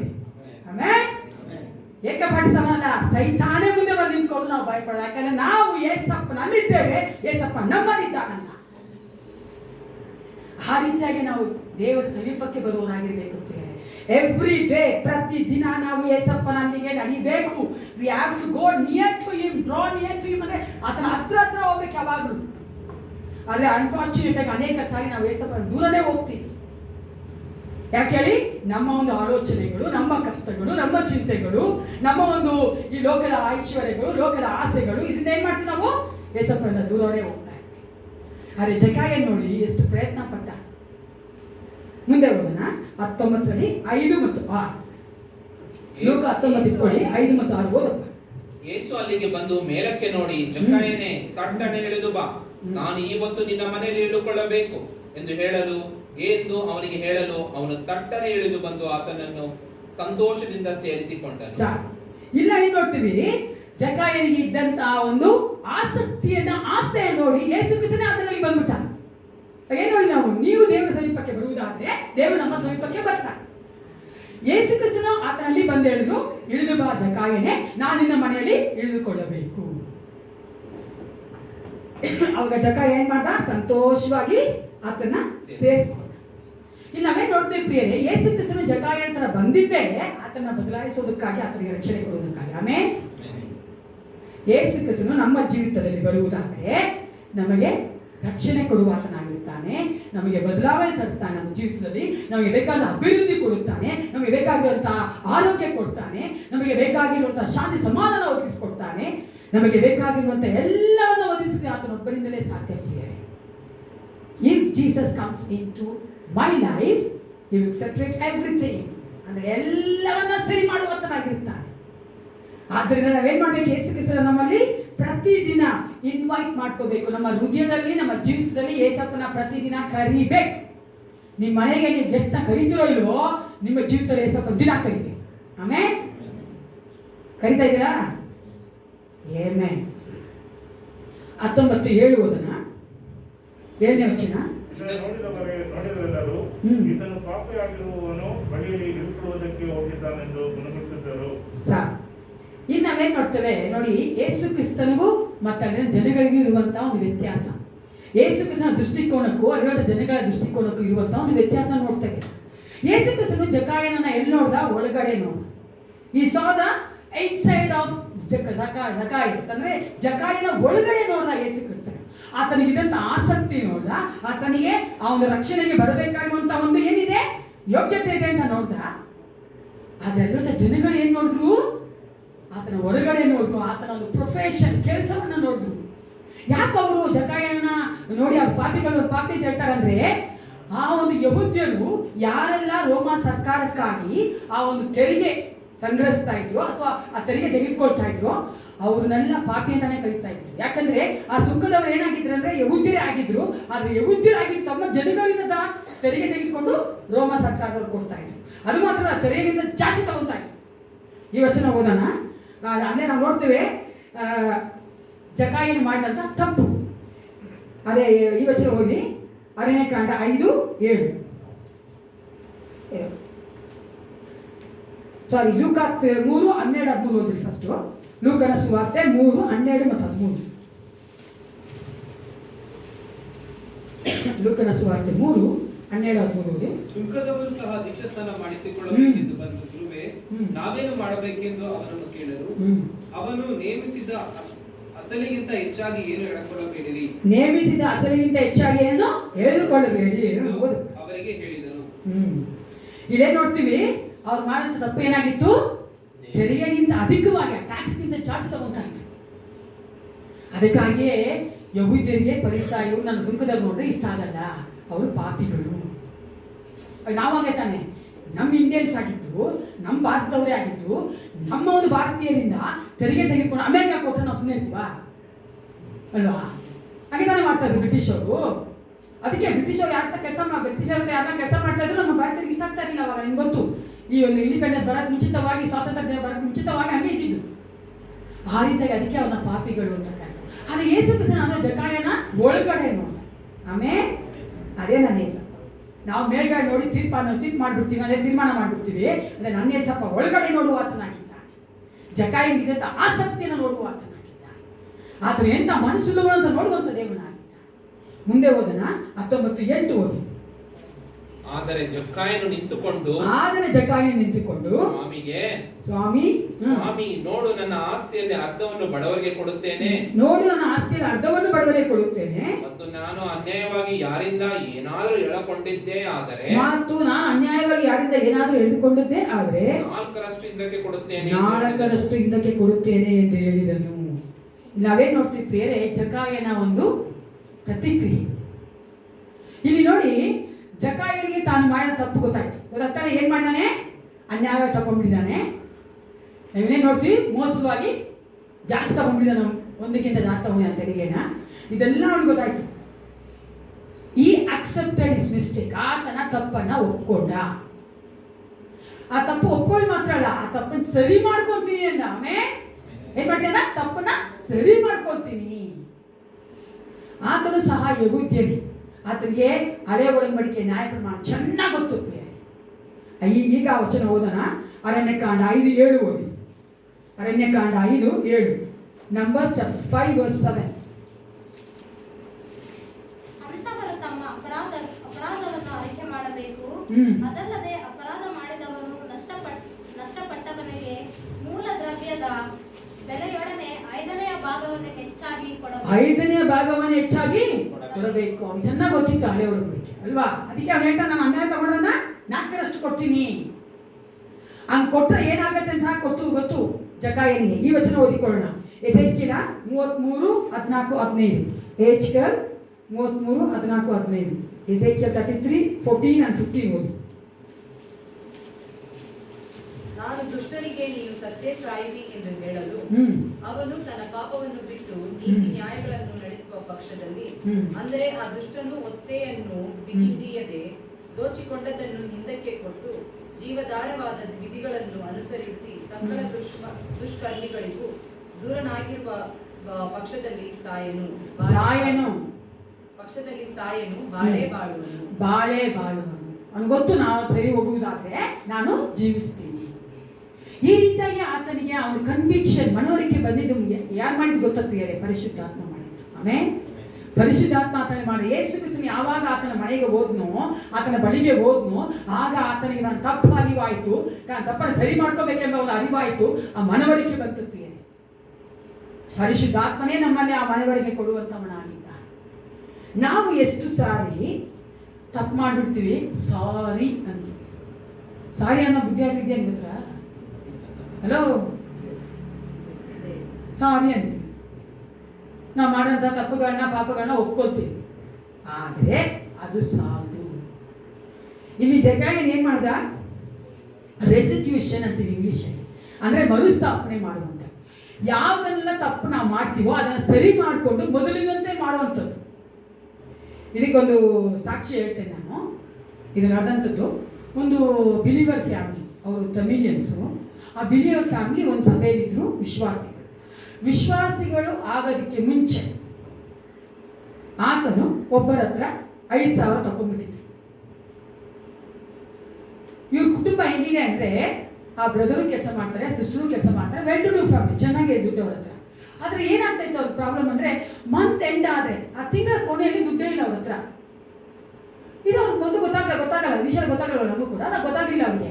ಆದರೆ ಒಂದಿನ ಆ ಬ್ರದರ್ ಕೂತ್ಕೊಂಡು ಪ್ರಾರ್ಥನೆ ಮಾಡ್ತಾರೆ ಇದರಲ್ಲಿ, ಯಾಕೆ ಸ್ವಲ್ಪ ನೀನು ನಾನು ಚೆನ್ನಾಗಿಟ್ಟಿದ್ಯಾ, ಆದರೆ ಮಂತ್ ಎಂಡ್ ಆದ ಸಹ ನಾನು ದುಡ್ಡೇ ಇರೋದಿಲ್ವಲ್ಲ, ನಾವು ಅವ್ರು ಎಂಟಿದ್ದು ಒಳ್ಳೆ ಸ್ವಂತ ಮನೆ ಇದೆ, ಎಲ್ಲ ಚೆನ್ನಾಗಿದ್ದಾರೆ, ಯಾಕೆ ಸ್ವಲ್ಪ ನಾನು ದುಡ್ಡೇ ಇರೋದಿಲ್ವಲ್ಲ. ಆಗ ಪರಿಶುದ್ಧಾತ್ಮ ಅವರಿಗೆ ರಿಮೈಂಡ್ ಮಾಡಿದ್ರು, ಅಂದರೆ ಜ್ಞಾಪಕ ತಗೊಂಡ್ಬಂದ್ರು, ನೀನು ನಿನ್ನ ಹೆಸರ ಅಂಗೀಕರಿಸ್ಕೊಂಡು ದೇವ್ರನ್ನ ಅಂಗೀಕರಿಸ್ಕೊಂಡು ಮುಂಚೆ ರಕ್ಷಣೆಗೆ ಬರೋಕ್ಕೆ ಮುಂಚೆ ನೀನು 5,000 ತಗೊಂಡಿದ್ಯಲ್ಲ. ಆವಾಗ ಬ್ರದರ್ಗೆ ಅರ್ಥ ಆಯ್ತು. ಅದು ಆತನ ಹೇಳಿದ್ರು ಏಸಪ್ಪನಿಗೆ, ನಾನು ಕ್ಷಮಾಪಣೆ ಕೇಳಿದ್ನಲ್ಲ ಏಸಪ್ಪ ನಿನ್ನ ಹತ್ರ, ನಾನು ತಗೊಂಡಿನಿ ಕೊಡೋಕ್ಕಾಗಲಿಲ್ಲ ಅಂತ. ಏಸಪ್ಪ ಹೇಳಿದ್ರು, ನೀನು ಆ 5,000 ವಾಪಸ್ ಕೊಡಬೇಕು. ಇಲ್ಲಿ ಏನಾಗ್ಬಿಡುತ್ತೆ ಅಂದರೆ, ನಾವೇನು ಮಾಡ್ತೀವಿ ಪ್ರಿಯರೇ, ಓಹ್ ಸಾರಿ ಕ್ಷಮಿಸ್ಬಿಡಿ ಅಂತ ಕೇಳ್ತೀವಿ, ಆದರೆ ಆ ಸ್ಥಿತಿಯನ್ನು ಮೊದಲ ಸ್ಥಿತಿಗೆ ತಗೊಂಡ್ಬರೋದಿಲ್ಲ. ಇವಾಗ ಆತನ ಒಂದು ಪ್ರಯತ್ನ ಮಾಡಲಿಲ್ಲ. ಏಸಪ್ಪ ಅಂತ ಬಂದ್ಮೇಲೆ ಒಂದು ಪ್ರಯತ್ನ ಮಾಡಿಲ್ಲ 5,000 ವಾಪಸ್ ಕೊಡೋಕ್ಕೆ. ಕೊಡ್ಬೇಕಂದ್ರೆ ಎಲ್ರಿಗೂ ಕಷ್ಟ ಅಲ್ವಾ, ತಗೋಬೇಕಂದ್ರೆ ಎಲ್ರಿಗೂ ಇಷ್ಟ. ಅವ್ನು ಕೊಡಲೇ ಇಲ್ಲ. ಯಾವಾಗ ಆತನಿಗೆ ಆ ಕನ್ವಿಕ್ಷನ್ ಬಂತು, ಆ ಮನವರಿಕೆ ಬಂತು, ಆತ ದೇವರು ಒಪ್ಪಿಸ್ಕೊಟ್ಬಿಟ್ರು, ನಾನು ನೆಕ್ಸ್ಟ್ ಮಂತ್ ಸ್ಯಾಲ್ರಿ ಬಂದ ತಕ್ಷಣ 5,000 ವಾಪಸ್ ಕೊಟ್ಬಿಡ್ತೀನಿ ಅಂತ. ಯಾವಾಗ 5,000 ವಾಪಸ್ ಕೊಟ್ಟರು ಆ ತಿಂಗಳಿಂದಲೇ ಪ್ರಿಯರೇ ಅದ್ಭುತವಾಗಿ ದೇವರು ನೆಕ್ಸ್ಟ್ ಮಂತ್ ಅವ್ರು ಸ್ಯಾಲ್ರಿ ತಗೋಬೇಕಂತ ಸಮಯದಲ್ಲೂ ಸಹ ದುಡ್ಡು ಇರ್ತಾ ಇತ್ತು ಅವ್ರಿಗೆ. ಒಂದಿನ ಆ ತಿಂಗಳ ಎಂಡಲ್ಲಿ ಆ ಒಂದು ಮಂತ್ ಎಂಡಲ್ಲಿ ಅವ್ರಿಗೆ ಸ್ಕೇರ್ಸಿಟಿ ಬಂದಿಲ್ಲ ಅಂದರೆ ಯಾವ ಒಂದು ಕೊರತೆ ಆಗಲಿ. ನಾವು ಬರೀ ಸಾರಿ ಅಂದರೆ ಸಾಲದು ಪ್ರಿಯರೇ. ನಮ್ಮ ಜೀವಿತಗಳನ್ನ ನಾವೇನು ಮಾಡಬೇಕು? ತಪ್ಪನ್ನು ಒಪ್ಕೋಬೇಕು, ತಪ್ಪನ್ನು ಸರಿ ಮಾಡ್ಕೊಳ್ಳೋಕ್ಕೆ ನಾವು ಪ್ರಯತ್ನ ಪಡಬೇಕು. ಅದಕ್ಕೆ ಸಾನಿಕಾದ ಯೋಹಾನ ತುಂಬ ಚೆನ್ನಾಗಿ ಹೇಳ್ತಾನೆ. ಲೂಕ 3:8 ಓದೋಣ. ಸಾನಿಕಾದ ಯೋಹಾನ ಹೇಳುವಂಥ ವಾಕ್ಯಗಳನ್ನು ಲೂಕ 3:8 ಓದೋಣ. ಹಾಗಾದರೆ ನಿಮ್ಮ ಮನಸ್ಸು ದೇವರ ಕಡೆಗೆ ತಿರುಗಿತೆಂಬುದನ್ನು ತಕ್ಕ ಫಲಗಳಿಂದ ತೋರಿಸಿರಿ. ತಕ್ಕ ಫಲಗಳಿಂದ ತೋರಿಸಿರಿ. ನಾವು ಏಸಪ್ಪನಾಗಿ ಕರ್ಸ್ಕೊಂಡಿದ್ದೇವೆ ಅಂದ್ರೆ ನಾವು ಫಲಗಳಿಂದ ನಾವು ತೋರಿಸ್ಬೇಕು. ಮನಸಾಂತರ ಹೊಂದಿದ್ದೇವೆ ಅಂದ್ರೆ ಫಲಗಳಿಂದ ತೋರಿಸ್ಬೇಕು. ನಾವು ಅನೇಕ ಮೇಲೆ ನಮ್ಮೊಂದಿಗೆ ಜೀವಿಸುವಂತ ಗಂಡ, ಹೆಂಡತಿ, ಅತ್ತೆ, ಸೊಸೆ, ತಮ್ಮ, ಅಕ್ಕ ಅಲ್ವಾ, ಯಾವುದೇ ಸಂಬಂಧಗಳಾಗಿರ್ಬೋದು ಪ್ರಿಯರೇ, ಅವರೊಂದಿಗೆ ಅವ್ರ ಹತ್ರ ನಾವೇನ್ ಮಾಡ್ಬಿಡ್ತೀವಿ? ಅವ್ರಿಗೆ ನೋಯಿಸಿರ್ತೀವಿ ಅಲ್ವಾ, ಅವ್ರನ್ನ ನಾವು ಬೈಬಿಟ್ಟಿರ್ತೀವಿ, ನೋಯಿಸಿರ್ತೀವಿ. ನಾವೇನ್ ಮಾಡ್ತೀವಿ? ಸಾರಿ ಅಂತೀವಿ. ಬರೀ ಕ್ಷಮಿಸು ಅಂತ ಕೇಳಿದ್ರೆ ಸಾಲದು. ನೀವು ಅವರೊಂದಿಗೆ ಕೂತ್ಕೊಂಡು ತಿರುಗಿ ಏನಾಗಬೇಕು? ಮರುಸ್ಥಾಪನೆ ಮಾಡಬೇಕು. ಆ ಮೊದಲು ಥರನೇ ಅವ್ರ ಮನಸ್ಸು ಆಗ್ಬೇಕು. ಮಾತಾಡ್ಬೇಕು ಅವ್ರ ಹತ್ರ ಚೆನ್ನಾಗಿ ಹೇಳ್ಬೇಕು. ಯಾಕೋಸ್ಕರ ಕೋಪ ಮಾಡ್ಕೊಂಡು ಯಾಕೋಸ್ಕರ ಬೈದೆ, ನನಗೆ ಕ್ಷಮಿಸು ಅಂತ ಕೇಳಬೇಕು, ಮರ್ತೋಗ್ಬಿಡು ಅಂತ ಹೇಳ್ಬೇಕು. ಹಲೋ, ಅದು ಮಾಡ್ತೀವಿ ನಾವು. ಸಾರಿ ಹೇಳೋದೇ ಕಷ್ಟ ಅಂತೀರಾ? ಜಕಾಯ ನೋಡಿ ಪ್ರಿಯರೇ, ಎಷ್ಟು ಚೆನ್ನಾಗಿ ಅವ್ನು ತಪ್ಪು ಒಪ್ಕೊಂಡು ಮಾತ್ರ ಅಲ್ಲ, ಅದನ್ನು ಸರಿ ಮಾಡ್ಕೋಬೇಕು ಪ್ರಿಯರೇ ನಾವು. ಆಗಲೇ ದೇವರ ವಾಕ್ಯ ಹೇಳ್ತದೆ, ನೀನು ದೇವರ ಸೈತಾನ ಕಾಣಿಕೆ ತೆಗೆದುಕೊಂಡು ಮುಂಚಿತವಾಗಿ ಏನ್ ಮಾಡಬೇಕು?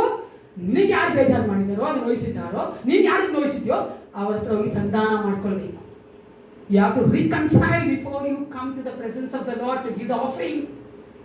ದೇವರಿಗೆ ನಾವು ಕೊಡುವಂಥ ಕಾಣಿಕೆ ಬಹಳ ಮುಖ್ಯ ಅಲ್ಲ ಪ್ರಿಯರೇ, ನಾವು ಬೇರೆಯವರೊಂದಿಗೆ ಯಾವ ರೀತಿಯಾಗಿದ್ದೇವೆ ಅದು ಬಹಳ ಮುಖ್ಯ ದೇವರಿಗೆ. Because our God is A god of relationship. ಆಮೇಲೆ ನಮ್ಮ ದೇವರು ಸಂಬಂಧಗಳ ದೇವರಾಗಿದ್ದಾರೆ. ನಾನು ನಮ್ಮ ಜೀವಿತದಲ್ಲಿ ತುಂಬಾ ನೋಡಿದ್ದೀನಿ ಪ್ರಿಯರೇ, ಯಾವಾಗ ನಾವು ನಮ್ಮ ಜೊತೆ ಜೀವಿಸುವಂತ ಆತನ ಒಂದು ಸ್ವಾರೂಪ್ಯದಲ್ಲಿ ಇರುವಂತಹ ಮನುಷ್ಯನನ್ನು ನೋಯಿಸ್ತೇವೋ ಅವಾಗ ದೇವರಾತ್ಮ ನಮ್ಮೊಂದಿಗೆ ಮಾತಾಡ್ತಾನೆ. ದೇವರಿಗೆ ತುಂಬಾ ಬೇಕು. ಅದಕ್ಕಾಗಿಯೇ ದೇವರು ತನ್ನ ಸ್ವಾರೂಪ್ಯದಲ್ಲಿ ನಮ್ಮನ್ನು ಮಾಡ್ಕೊಂಡಿದ್ದಾನೆ. ನನ್ನ ಬಳಿಗೆ ಬನ್ನಿ ಮಕ್ಕಳೇ ಅಂತ ಕರೀತಾನೆ, ನನ್ನೊಂದಿಗೆ ಮಾತಾಡಿ ಅಂತ ಕರೀತಾನೆ, ನನ್ನ ಸ್ವರ ಕೇಳಿ ಅಂತ ಕರೀತಾನೆ. ಯಾದಕ್ಕಾಗಿ? ಆತನು ಗಾಡ್ ಆಫ್ ರಿಲೇಶನ್ಶಿಪ್, ಆತನು ಸಂಬಂಧಗಳ ದೇವರಾಗಿದ್ದಾನೆ. ನಾವು ನಮ್ಮೊಂದಿಗೆ ಜೀವಿಸುವವರನ್ನ ನೋಯಿಸ್ಬಿಟ್ಟು ಬರೀ ಸಾರಿ ಹೇಳ್ಬಿಟ್ರೆ ಸಾಧು ಪ್ರಿಯರೇ, ಆ ಒಂದು ಸಂಬಂಧದ ಆ ಒಳುಕು ಬರದಂತೆ, ಆ ಒಂದು ಬ್ರೇಕಿಂಗ್ ಬರದಂತೆ ನಾವೇನ್ ಮಾಡಬೇಕು? ಅವರೊಂದಿಗೆ ಮಾತಾಡಬೇಕು. ಅದೇ ರೆಸ್ಟಿಟ್ಯೂಷನ್, ಸರಿ ಮಾಡುವಂಥದ್ದು. ಇದಕ್ಕೊಂದು ಉದಾಹರಣೆ ಹೇಳ್ತೀನಿ, ಸಿಂಪಲ್ ಆಗಿ ಅವ್ರಿಗೆ ಅರ್ಥ ಆಗುತ್ತೆ. ನಮ್ಗೆಲ್ಲರೂ ಗೊತ್ತಿದೆ, ನಿಮ್ಮ ಮನೆಗಳ ಹತ್ರ ರೋಡಲ್ಲಿ ಆಡ್ತಾರಲ್ಲ ಮಕ್ಕಳು, ಕ್ರಿಕೆಟ್ ಆಡ್ತಾರೆ ತಾನೆ, ಕ್ರಿಕೆಟ್ ಆಡ್ತಾರೆ. ಬಾಲ್ ಬಂದು ನಮ್ಮ ವಿಂಡೋ ಕಿಟಕಿಗೆ ಹೊಡೆದಿರುತ್ತೆ, ಗ್ಲಾಸ್ ಹೊಡೆದೋಯ್ತು. ಅವ್ರು ಬಂದು ಸಾರಿ ಆಂಟಿ, ಸಾರಿ ಅಂಕಲ್ ಅಂದರೆ ನೀವು ಸಂತೋಷವಾಗಿ ಎತ್ಕೊಳ್ಳೋಪ್ಪ ಬಾಲ್ ಅಂದ್ಕೊಬಿಡ್ತೀರಾ? ನಮ್ಗೆ ಏನು ಬೇಜಾರಾಗುತ್ತೆ? ಅಯ್ಯೋ ಅವ್ರ ಗ್ಲಾಸ್ ಹಾಕೊಡ್ಬೇಕು ತಾನೆ. ನಿಜ ಹೇಳಿ, ಸತ್ಯ ಹೇಳಿ, ಅನ್ಸತ್ತಲ್ಲ? ಅದು ಗ್ಲಾಸ್ ಹೊಡೆದಾಕ್ಬಿಟ್ಟು ನೀವು ಬರೀ ಸಾರಿ ಹೇಳ್ಕೊಂಡ್ರೆ ಆಗಲ್ಲ, ಅದನ್ನ ಸರಿ ಮಾಡಬೇಕು. ಆಮೇಲೆ ಆ ಗ್ಲಾಸ್ನ ಹೊಸ ಹಾಕ್ಕೊಟ್ರೆ ನಮಗೆ ಸಂತೋಷ ಆಗುತ್ತೆ, ನನಗಾಗ ಸಂತೋಷ.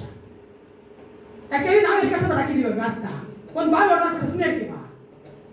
ಹಂಗೆ ರೆಸ್ಟಿಟ್ಯೂಷನ್ ಅಂದರೆ, ಮರುಸ್ಥಾಪನೆ ಅಂದರೆ ಯಾವ ರೀತಿಯಾಗಿ ಆ ಒಂದು ಸ್ಥಿತಿ ಇತ್ತು ಆ ರೀತಿ ವಾಪಸ್ ತೆಗೆದುಕೊಂಡು ಬರೋದು. ಅದನ್ನೇ ಜಕಾಯ ಮಾಡಿತ್ತು. ಏನ್ ತಗೊಂಡೆ ಅದು ವಾಪಸ್ ಕೊಟ್ಬಿಡ್ತೀನಿ ಸ್ವಲ್ಪ ಮೊದಲನೇ ನಾನು ಮಾಡ್ತೀನಿ. 19:9 ಓದಿದೆ ಈಗ. ಲೂಕ 19:9 ಹೇಳಿ ಯೇಸು, ಇವತ್ತು ಈ ಮನೆಗೆ ರಕ್ಷಣೆಯಾಯಿತು.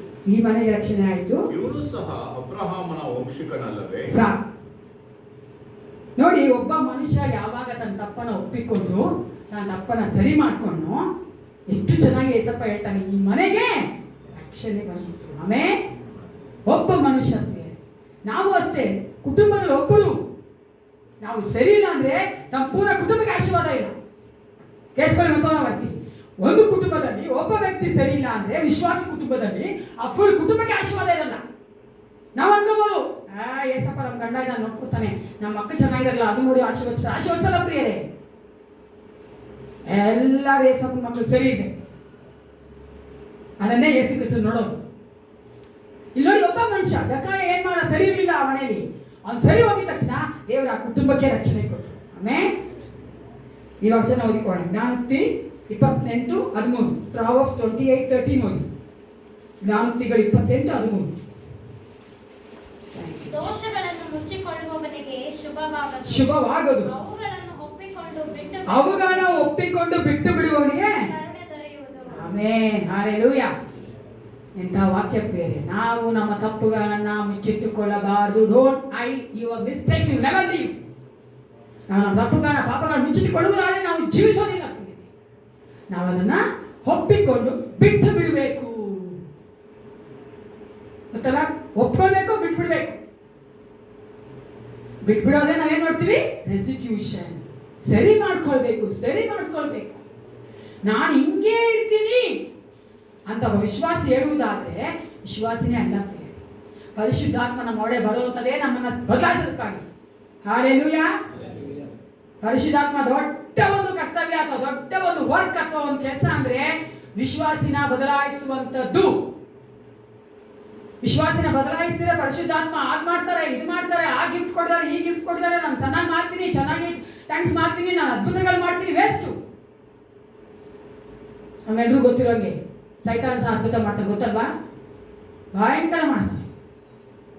ರನ್ನೇ ಸ್ವಲ್ಪ ಅತಿ ಭಯಂಕರ ಮಾಡ್ತಾನೆ. ಆಮೇಲೆ ಅದು ನನಗಿಷ್ಟ. ಅದೇ ಸೈತಾನ ಮಾಡೋ ಭಯಂಕರ, ನಾನೇ ಸ್ವಲ್ಪ ಮಾಡೋ ಅತಿ ಭಯಂಕರವಾದ್ದು. ಆದರೆ ಅದೆಲ್ಲ ನೋಡಿ ಅಲ್ಲ ಸ್ನೇಹಿತರೆ, ಅದನ್ನಕ್ಕೆಲ್ಲ ಪರಿಶುದ್ಧಾತ್ಮ ನಮ್ಮಲ್ಲಿ ಬಂದಿರೋದು. ಪರಿಶುದ್ಧಾತ್ಮ ಬಂದಿರೋದು ನಮ್ಮ ಬದಲಾಯಿಸಬೇಕು. ಜಕಾನ ಹಾಗೆ ನಾವು ಒಪ್ಪಿಸ್ಕೊಳ್ಬೇಕಲ್ಲ. ಎಷ್ಟು ಚೆನ್ನಾಗಿ ನೋಡ್ತೇವೆ. 19:10 ಓದ್ಬಿಡೋಣ ಕೊನೆಯದಾಗಿ. 19:10. ಮನುಷ್ಯ ಕುಮಾರನು ಕೆಟ್ಟು ಹೋಗಿರುವುದನ್ನು ಹುಡುಕಿ ರಕ್ಷಿಸುವುದಕ್ಕೆ ಬಂದನು. ನಾವೆಲ್ಲ ಕೆಟ್ಟೋಗಿದ್ವಾ ಇಲ್ವಾ? ಯಾಕೆ ಕೆಟ್ಟ ಹೋಗಿರ್ಲಿಲ್ಲ ಹೇಳಿ? ಹಲೋ, ಎಲ್ಲರೂ ಕೆಟ್ಟೋಗಿದ್ವಿ, ಅದಕ್ಕೆ ಬಂದಿರು ಹುಡ್ಕೊಂಡು ತಾನೇ. ಕೆಟ್ಟೋಗಿದ್ವಿ, ಕಳ್ದೋಗ್ಬಿಟ್ಟಿದ್ವಿ. ಎಲ್ಲಿ ಕೆಟ್ಟೋಗಿದ್ವಿ? ಲೋಕದಲ್ಲಿ ಕೆಟ್ಟೋಗಿದ್ವಿ, ಲೋಕದಲ್ಲಿ ಕಳ್ದೋಗ್ಬಿಟ್ಟಿದ್ವಿ.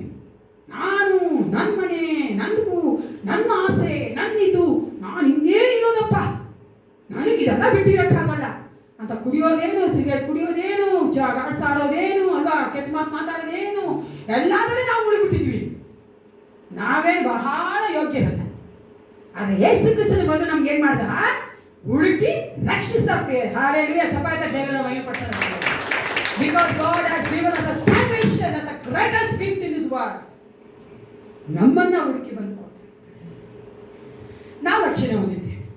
ಆದರೆ ಪ್ರತಿದಿನ ನಾವು ಮಾಡುವಂತ ತಪ್ಪುಗಳಿಗಾಗಿ ನಾವು ಕ್ಷಮಾಪಣೆ ಕೇಳೋದು ಮಾತ್ರವಲ್ಲ, ನಾವು ಅದನ್ನೇನ್ ಮಾಡಬೇಕು? ರೆಸ್ಟಿಟ್ಯೂಷನ್ ಮಾಡಬೇಕು, ಸರಿ ಮಾಡ್ಕೊಳ್ಬೇಕು. ಇನ್ನು ಮುಂದೆ ಅನ್ಕೊಂಡ್ಬೇಡಿ ನಾ ಸಾರಿ ಅಂದ್ರೆ ಸಾಕು ಅಂತ. ತಪ್ಪು. Don't think that if you say sorry that's enough. No. ನಾವು ಕ್ಷಮಿಸೋದು ಹೇಳ್ಬಿಡ್ತೀವಿ, ಆದರೆ ಅವ್ರು ಎಷ್ಟು ನೋಯ್ದಂತ ಗೊತ್ತಾ ನಿಮಗೆ? ಎಷ್ಟು ಜನ ರಾತ್ರಿ ಎಲ್ಲ ಅಂತ ಇರ್ತಾರೆ. ನಾನು ಏಸಪ್ಪದ ಬರಕ್ಕೆ ಮುಂಚೆ ಹಾಗೆ ಮಾಡ್ತಾ ಇದ್ದೆ. ನಮ್ಮ ತಾಯಿ ಏನಾಗ್ಬಿಟ್ರೆ ತುಂಬಾ ತಾಯಿದೆ. ನಾನು ಅನ್ನುವಂಥ ಒಂದು ಜಾಗ ಯಾವ್ದು ಗೊತ್ತಾ? ಟಾಯ್ಲೆಟ್. ಯಾಕಂದ್ರೆ ಇದು ಸ್ಟೇಜ್ ಅಲ್ವಾ? ಹಂಗೆ ಇದೆ ಪ್ರೀದೆ. ಹಂಗೆ ಯಾಕೆ ನೋಯಿಸ್ತಾರಲ್ಲ, ನೀವು ಸಾರಿ ಹೇಳ್ಬೋದಲ್ಲ.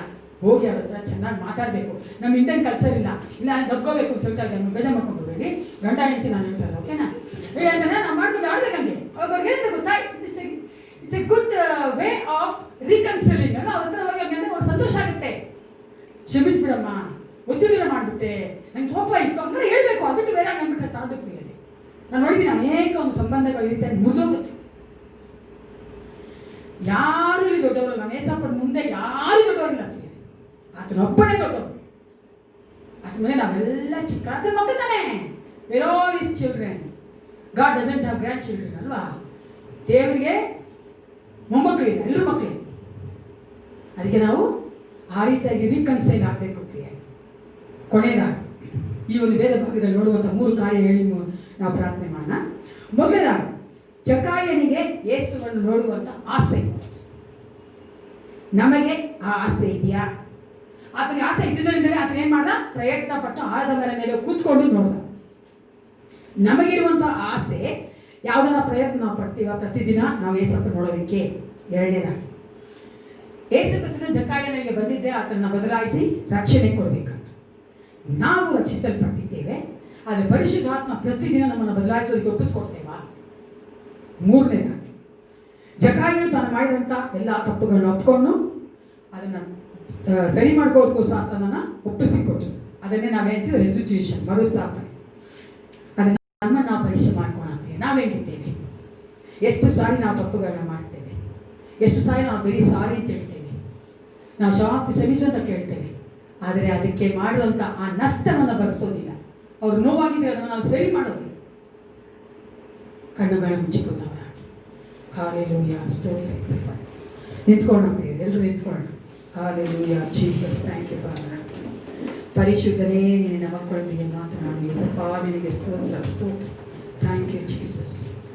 ವೇದವು ಹೇಳುವ ವಾಕ್ಯದಂತೆ ನನ್ನನ್ನು ರೂಪಿಸು, ನಿನ್ನ ಸನ್ನಿಧಿ ಸೇವೆಗಾಗಿ ಶುದ್ಧಿಸಿ ಬಳಸಿಕೋ. Once again. ವೇದವು ಹೇಳುವ ವಾಕ್ಯದಂತೆ ನನ್ನನ್ನು ನಿನ್ನ ಸನ್ನಿಧಿ ಸೇವೆಗಾಗಿ ಶುದ್ಧಿಸಿ ಬಳಸಿಕೋ. ಕುಂಬಾರನೇ ಕುಂಬಾರನೇ ಉತ್ಪತ್ತಿ ಕರ್ತನೇ, ಜೇಡಿ ಮಣ್ಣಾದ ನನ್ನನ್ನು ದೃಷ್ಟಿಸಿ ನೋಡಯ್ಯ, ಜೇಡಿ ಮಣ್ಣಾದ ನನ್ನನ್ನು ದೃಷ್ಟಿಸಿ ನೋಡಯ್ಯ. ಹೌದು ಪ್ರಿಯರೇ, ನಾವು ಹೃದಯಪೂರ್ವಕವಾಗಿ ನಾನು ದೃಷ್ಟಿಸಿ ನೋಡು ಅಂತ ಹೇಳುವುದಾದರೆ ಜಕ್ಕಾಯನ ಹಾಗೆ ದೇವರ ಬಳಿಗೆ ಬರುವ ಆತನಾಗಿದ್ದಾನೆ. ಜಕ್ಕಾಯನ ನೀವು ಹೋದಂಥ ಯೇಸು ಕ್ರಿಸ್ತನು ಅವರ ಮನೆಯಲ್ಲಿ ರಕ್ಷಣೆಯನ್ನು ಬರುವಂತೆ ಮಾಡ್ತಾನೆ. ಯೇಸು ಕ್ರಿಸ್ತನ ನಾವು ಕರೆಯುವುದಾದರೆ ಆತ ನಮ್ಮ ಜೀವಿತಕ್ಕೆ ದೊಡ್ಡ ಬಿಡುಗಡೆ ಕೊಡ್ತಾನೆ ಪ್ರಿಯರೇ. ಯಾವ ಕೊರತೆಯಲ್ಲಿ ನಡೆಸ್ಕೊಂಡು ಹೋಗ್ತಾನೆ. ನಮ್ಮ ತಂದೆಯಾಗಿ, ನಮ್ಮ ಒಂದು ತಾಯಿಯಾಗಿ, ನಾವು ಮನೆ ಯಜಮಾನಾಗಿ ನಡೆಸುವ ಆತನಾಗಿದ್ದಾನೆ ಪ್ರಿಯರೇ. Hallelujah, thank you Jesus. ಸೈನ್ಯಗಳ ಕರ್ತನಾದ ಪರಲೋಕ ತಂದೆಯೇ, ಈ ಒಂದು ಸಮಯಕ್ಕಾಗಿ ನಿನಗೆ ಸ್ತೋತ್ರ ಉಂಟಾಗಲಿ ರಾಜ. ನಿನ್ನ ವಾಕ್ಯಗಳೊಂದಿಗೆ ನಿನ್ನ ಮಕ್ಕಳೊಂದಿಗೆ ಮಾತನಾಡಿದ್ದೆ, ಅದಕ್ಕಾಗಿ ಸ್ತೋತ್ರ ಯೇಸಪ್ಪ. ನಾವು ಕರ್ತನೆ ನಿನ್ನ ಮಕ್ಕಳಾಗಿ ಅನೇಕ ಬದಲಾವಣೆಗಳ ಕರ್ತ ನಮ್ಮ ಜೀವಿತಗಳಿಗೆ ಬರಬೇಕಾಗಿದೆಯಲ್ಲ ಕರ್ತ. ನೀನು ಬದಲಾಯಿಸುವಂಥ ದೇವನಾಗಿ ನಮ್ಮಲ್ಲಿ ಬಂದು ಯೇಸಪ್ಪ ನಿನಗೆ ಮೆಚ್ಚುಗೆ ಆಗುವಂಥ ಜೀವಿತ ನಡೆಸುವಂತೆ ಮಾಡು ಕರ್ತ. ಅಪ್ಪ, ನಮ್ಮೊಂದಿಗೆ ಜೀವಿಸುವಂಥ ಮಕ್ಕಳನ್ನ ಪ್ರೀತಿಸುವಂತೆ, ನಮ್ಮೊಂದಿಗೆ ಜೀವಿಸುವಂಥ ಮಕ್ಕಳನ್ನ ಕರ್ತ ಕ್ಷಮಿಸುವಂತೆ, ನಮ್ಮೊಂದಿಗೆ ಜೀವಿಸುವಂಥ ಮಕ್ಕಳೊಂದಿಗೆ ನಾವು ಅಪ್ಪ ಸಂಧಾನ ಮಾಡಿಕೊಳ್ಳುವಂತೆ ನೀ ಕಾರ್ಯ ಮಾಡು ಕರ್ತ ರಾಜ. ಹೌದು ಯೇಸಪ್ಪ, ನೊಂದಿರುವಂಥ ಹೃದಯಗಳನ್ನು ಬಡಾತ ನೀನೊಬ್ಬನಾಗಿದ್ದಿ ಅಪ್ಪ. ನೊಂದಂಥ ಹೃದಯಗಳನ್ನ ಕರ್ತನೆ ನೀನು ಸಂತೈಸು ಕರ್ತ. ಪ್ರತಿಯೊಬ್ಬ ಕುಟುಂಬಗಳಲ್ಲಿ ನಿನ್ನ ಒಂದು ಆಳ್ವಿಕೆ ಬರಲಿ ಕರ್ತಾನೆ. Hallelujah. Let Jesus ruling come, Father. Reign over each and every family of the Vedopinath Church, Master God. ಅಪ್ಪ, ನೀನು ನಮ್ಮನ್ನು ಆಳ್ವಿಕೆ ಮಾಡು, ನಮ್ಮ ನಡೆಸು, ನಿನ್ನ ಆಶೀರ್ವಾದ ತುಂಬಿಸಿ ನಡೆಸಿಕೊಡಬೇಕೆಂದು ಯೇಸು ಕ್ರಿಸ್ತ ನಾಮದಲ್ಲಿ ಪ್ರಾರ್ಥಿಸ್ತೇನೆ. ಒಳ್ಳೆಯ ಪಿತನೇ, ನನ್ನ ಮನವೇ ಕೊಂಡಾಡು, ನನ್ನ ಸರ್ವೇಂದ್ರಿಯಗಳೇ